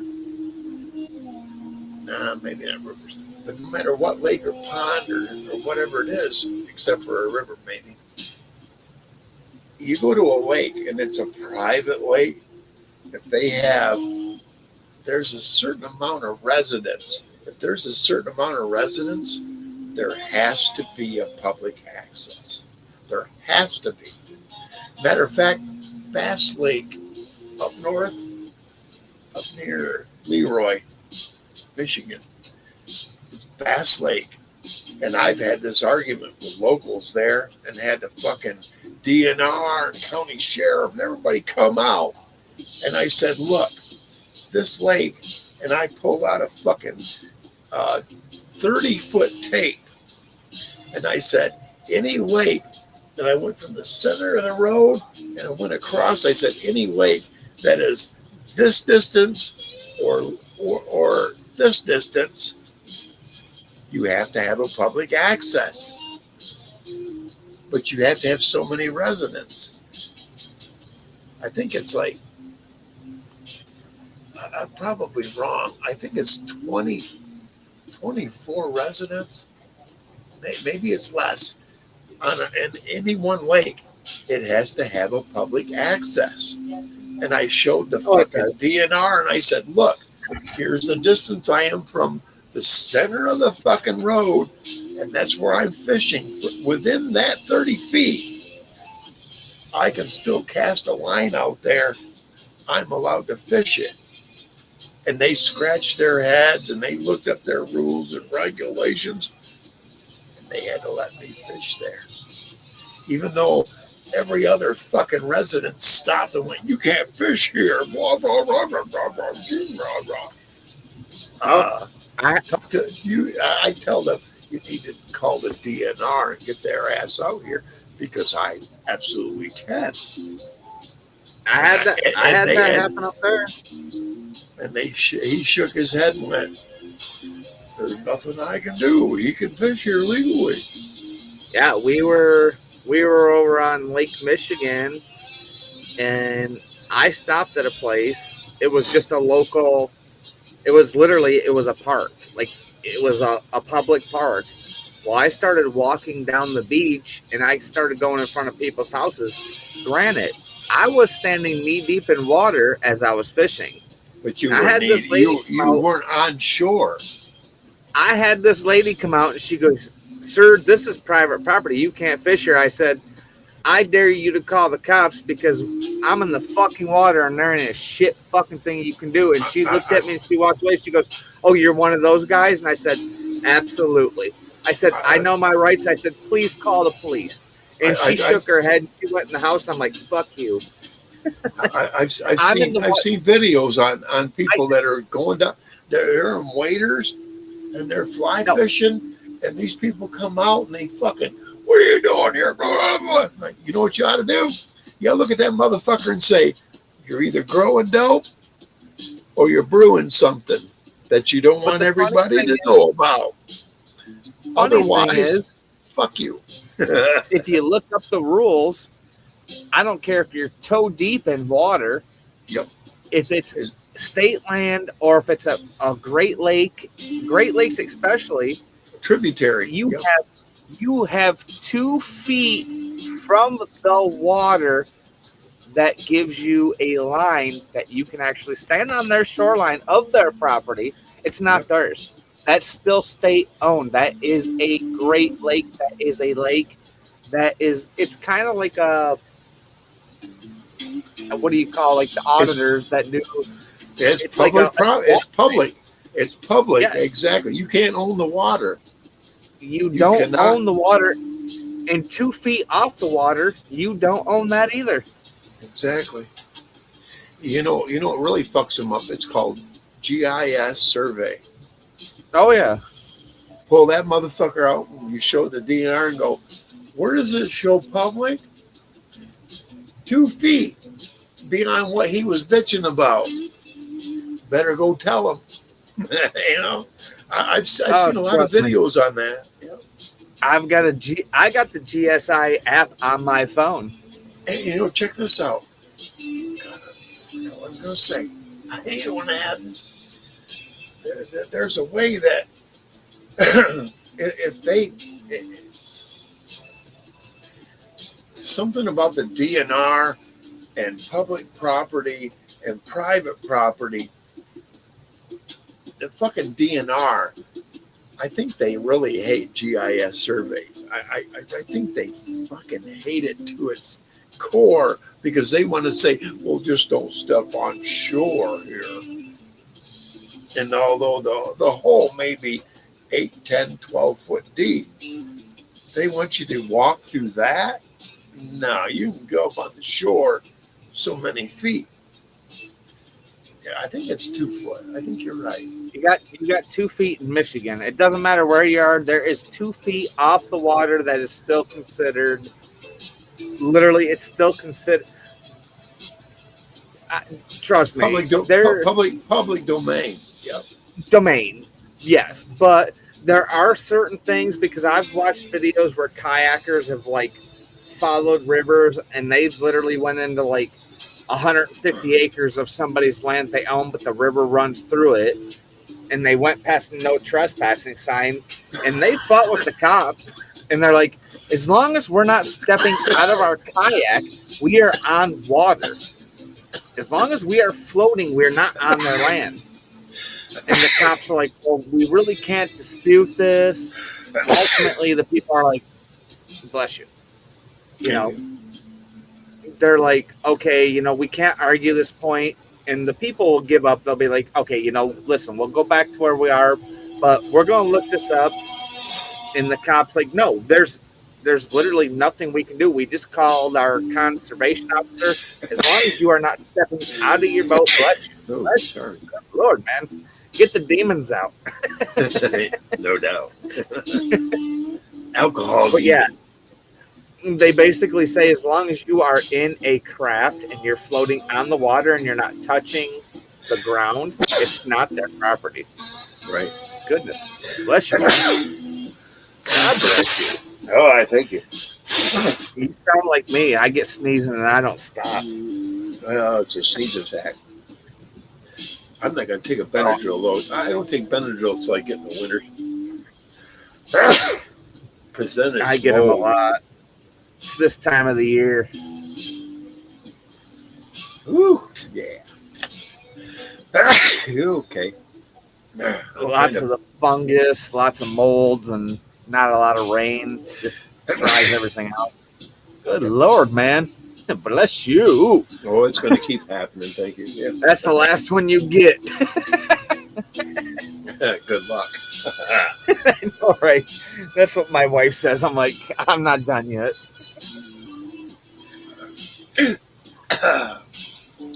Ooh.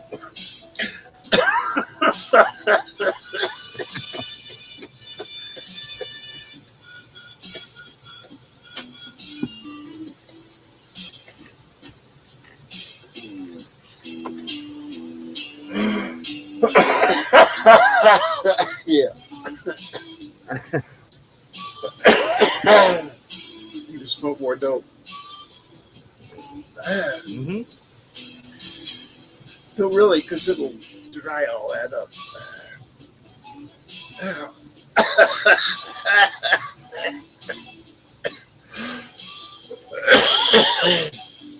Hey, 65, I ain't doing bad. Hey, true that, brother. I'm not far behind. If I can look like you and feel like you at 65, I'll be doing all right.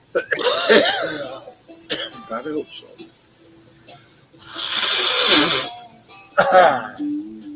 I probably will, as long as I keep working my ass off like I am now around these young kids. I might be a little bit stronger. Not as tall, not as big and mean looking, but I'll be like, nah. Damn it. Now I got tears coming.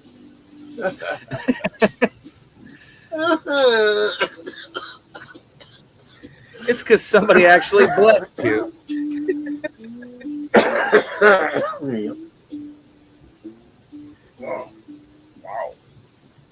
Oh, I say it to one kid in work.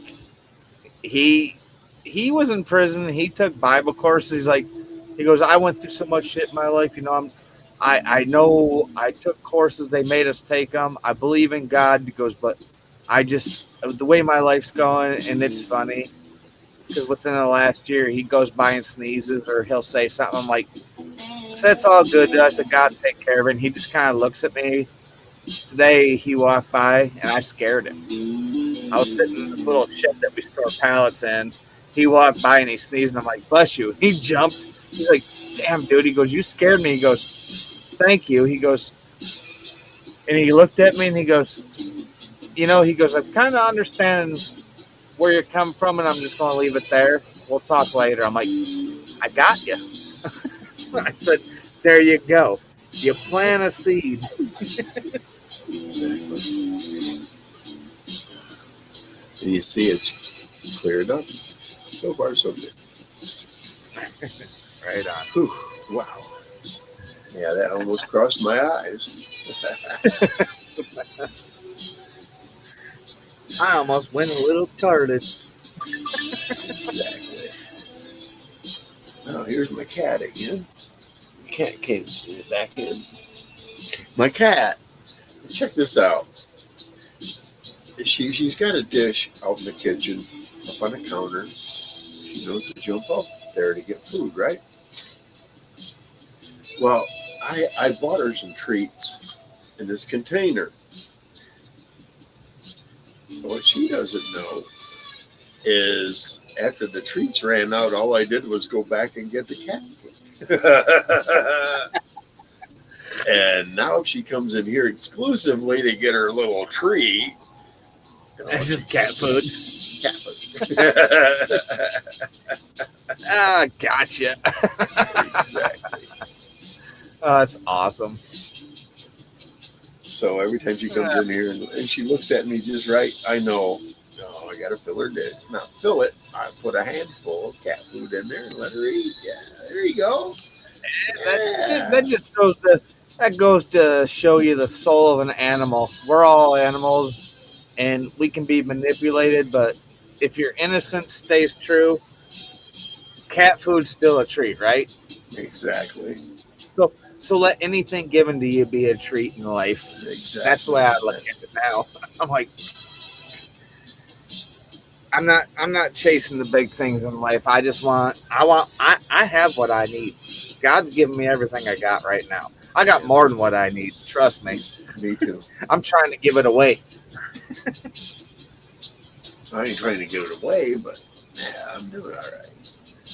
No, I get Matter it. of fact, today was payday, and that doesn't supposed to happen until Saturday. Yeah, see? Which would have been actually Friday because they do it before the weekend. But I checked my balance today, and it's like, yeah, you've been paid. Right. Sometimes we get blessings that we don't think about that stuff though. It's like, ow, 2 days early. Oh, that's a blessing. Maybe you were poor and it just happened to you needed something and now you got the money to go do it. Absolutely. Nobody thinks about that. That little small thing right there, that could mean the world to a lot of people, but yet all of those people won't think about that.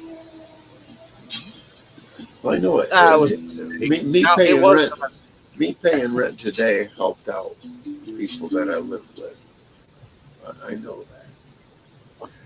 I'm glad. And there you go. See, there's always a blessing in disguise, and you got to take it as it is. And to me personally, I've been trying to realize that certain things, it's like how did this happen? Like, we were going through like the whole thing with her car.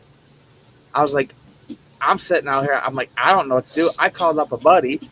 He comes over, and within a half an hour, he had the piece on after struggling it with 2 hours, half the day. You know, he had it on.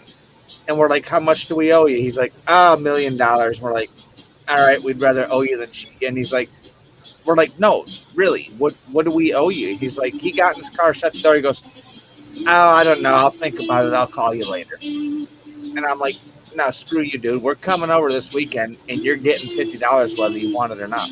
I said, because that means you're not going to do. You're just going to say no. You don't owe me nothing. I said, I do owe you something. You took time out of your life to come do what I couldn't do, and this is my graciousness to you. And whether you want it or not, I'm going to make you take it. See, I have a friend up north. His name is Scott Moody.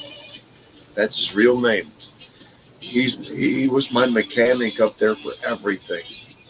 And every time, I don't care if it cost him $10 or whatever, I'd always give him $50. That way, the next time I came, it may cost $150, and all I do is give him $50. But he knows that anytime something goes wrong with my vehicle, that $50 will always come this way. Well, that's what I told my wife. And if it isn't right, bring your vehicle back and you'll make it right. Oh, he did. He called the next day. I mean, he texted me. He's like, how's the car? He's like, any leaks, anything going on? You know, do I need to come back over and check it out? I said, no, we're good. He's like, all right. I said, what do we owe you? He goes, probably not. And I'm like, nah. I said, I don't care if I hand it to your 16-year-old kid. I said, somehow somebody in your family is getting that money. And if you want to argue with your kid to get that $50, you can do that. No, I get it. I look at it this way. You can have a kind heart.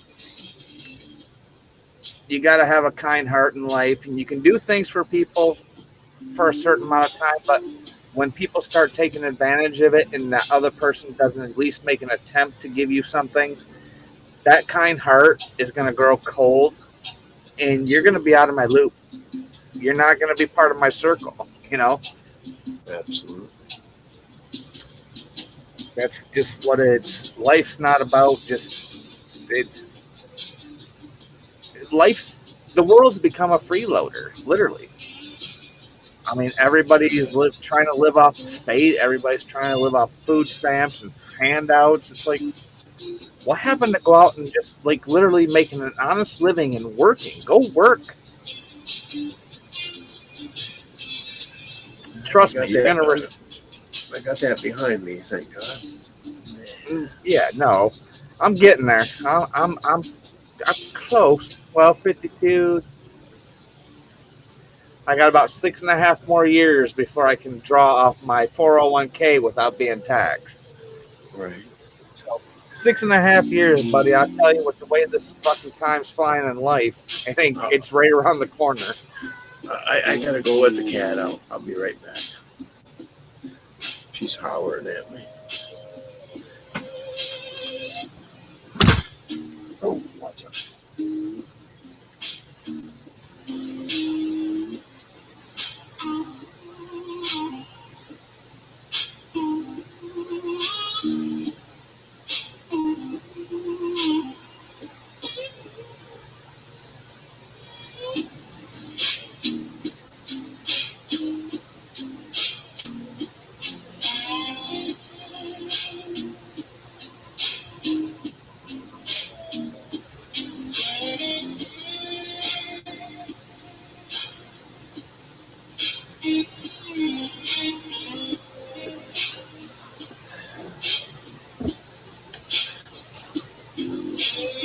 All right, yeah, she's out. I had to let her out. That's just what she wanted. I gotta get out of here. She goes out for the night, and about 5, 6 o'clock in the morning when I wake up, I open up the hard door and leave the screen open. And about an hour later, I'll come back for coffee, and she'll be waiting to come in. Yeah. Right on. That's about what I'm going to do. I'm going to probably pop off here real quick. Yep, right on. Thank you, Mr. Reese, Tomorrow, for being Friday. here. It's almost. I just looked at the clock. It's all good though. I mean, I'm still 52 young. I'll handle 7 hours, 6 hours sleep. We got long days. We've been freaking burning midnight oil at work lately. We got a business that went out of business. That was in part of our business. So now our business is getting all of their business. Like, oh shit. Does have to double up for a while. Yep. No, hey, you know what? That just means there might be a raise coming soon. There you go. Hell yeah. Well, You got to thank look you at the for bright side. thank you for being here tonight. Appreciate it, man. No, for sure, man. Like I said, I feel bad that I can't always be here, but like I said, I got the kids. I mean, weekends in the summertime. It's hard. It's hard to make time. Right. You know. I know you understand. I know you get aggravated because there's no one on your show, but There's not. I get it, man. Trust me, brother. I know. I have feelings too. I know. Right on. But in the meantime, until next time, Captain. Love you, brother. God bless. Peace, man. See you, bro. Thank you. I'll see you on the flip side, brother. Absolutely.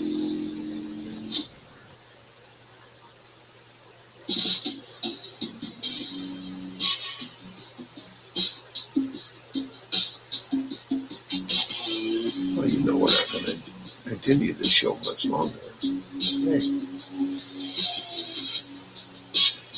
Hang on a second there. I'm getting everything arranged for the evening to shut down.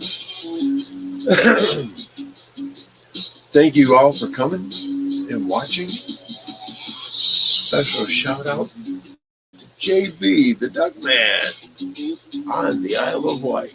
He's not in it, he's on the Isle of Wight in the UK. I'm going to step back. Thank you, Mr. Reese, very much. It's been a very entertaining evening. Over 2 hours. Wow. All right, we're going to get out of here and shut her down. Everyone, peace and prosperity to you all. Not under communistic or socialist bullshit. All right, we're out of here. Good night. And so long.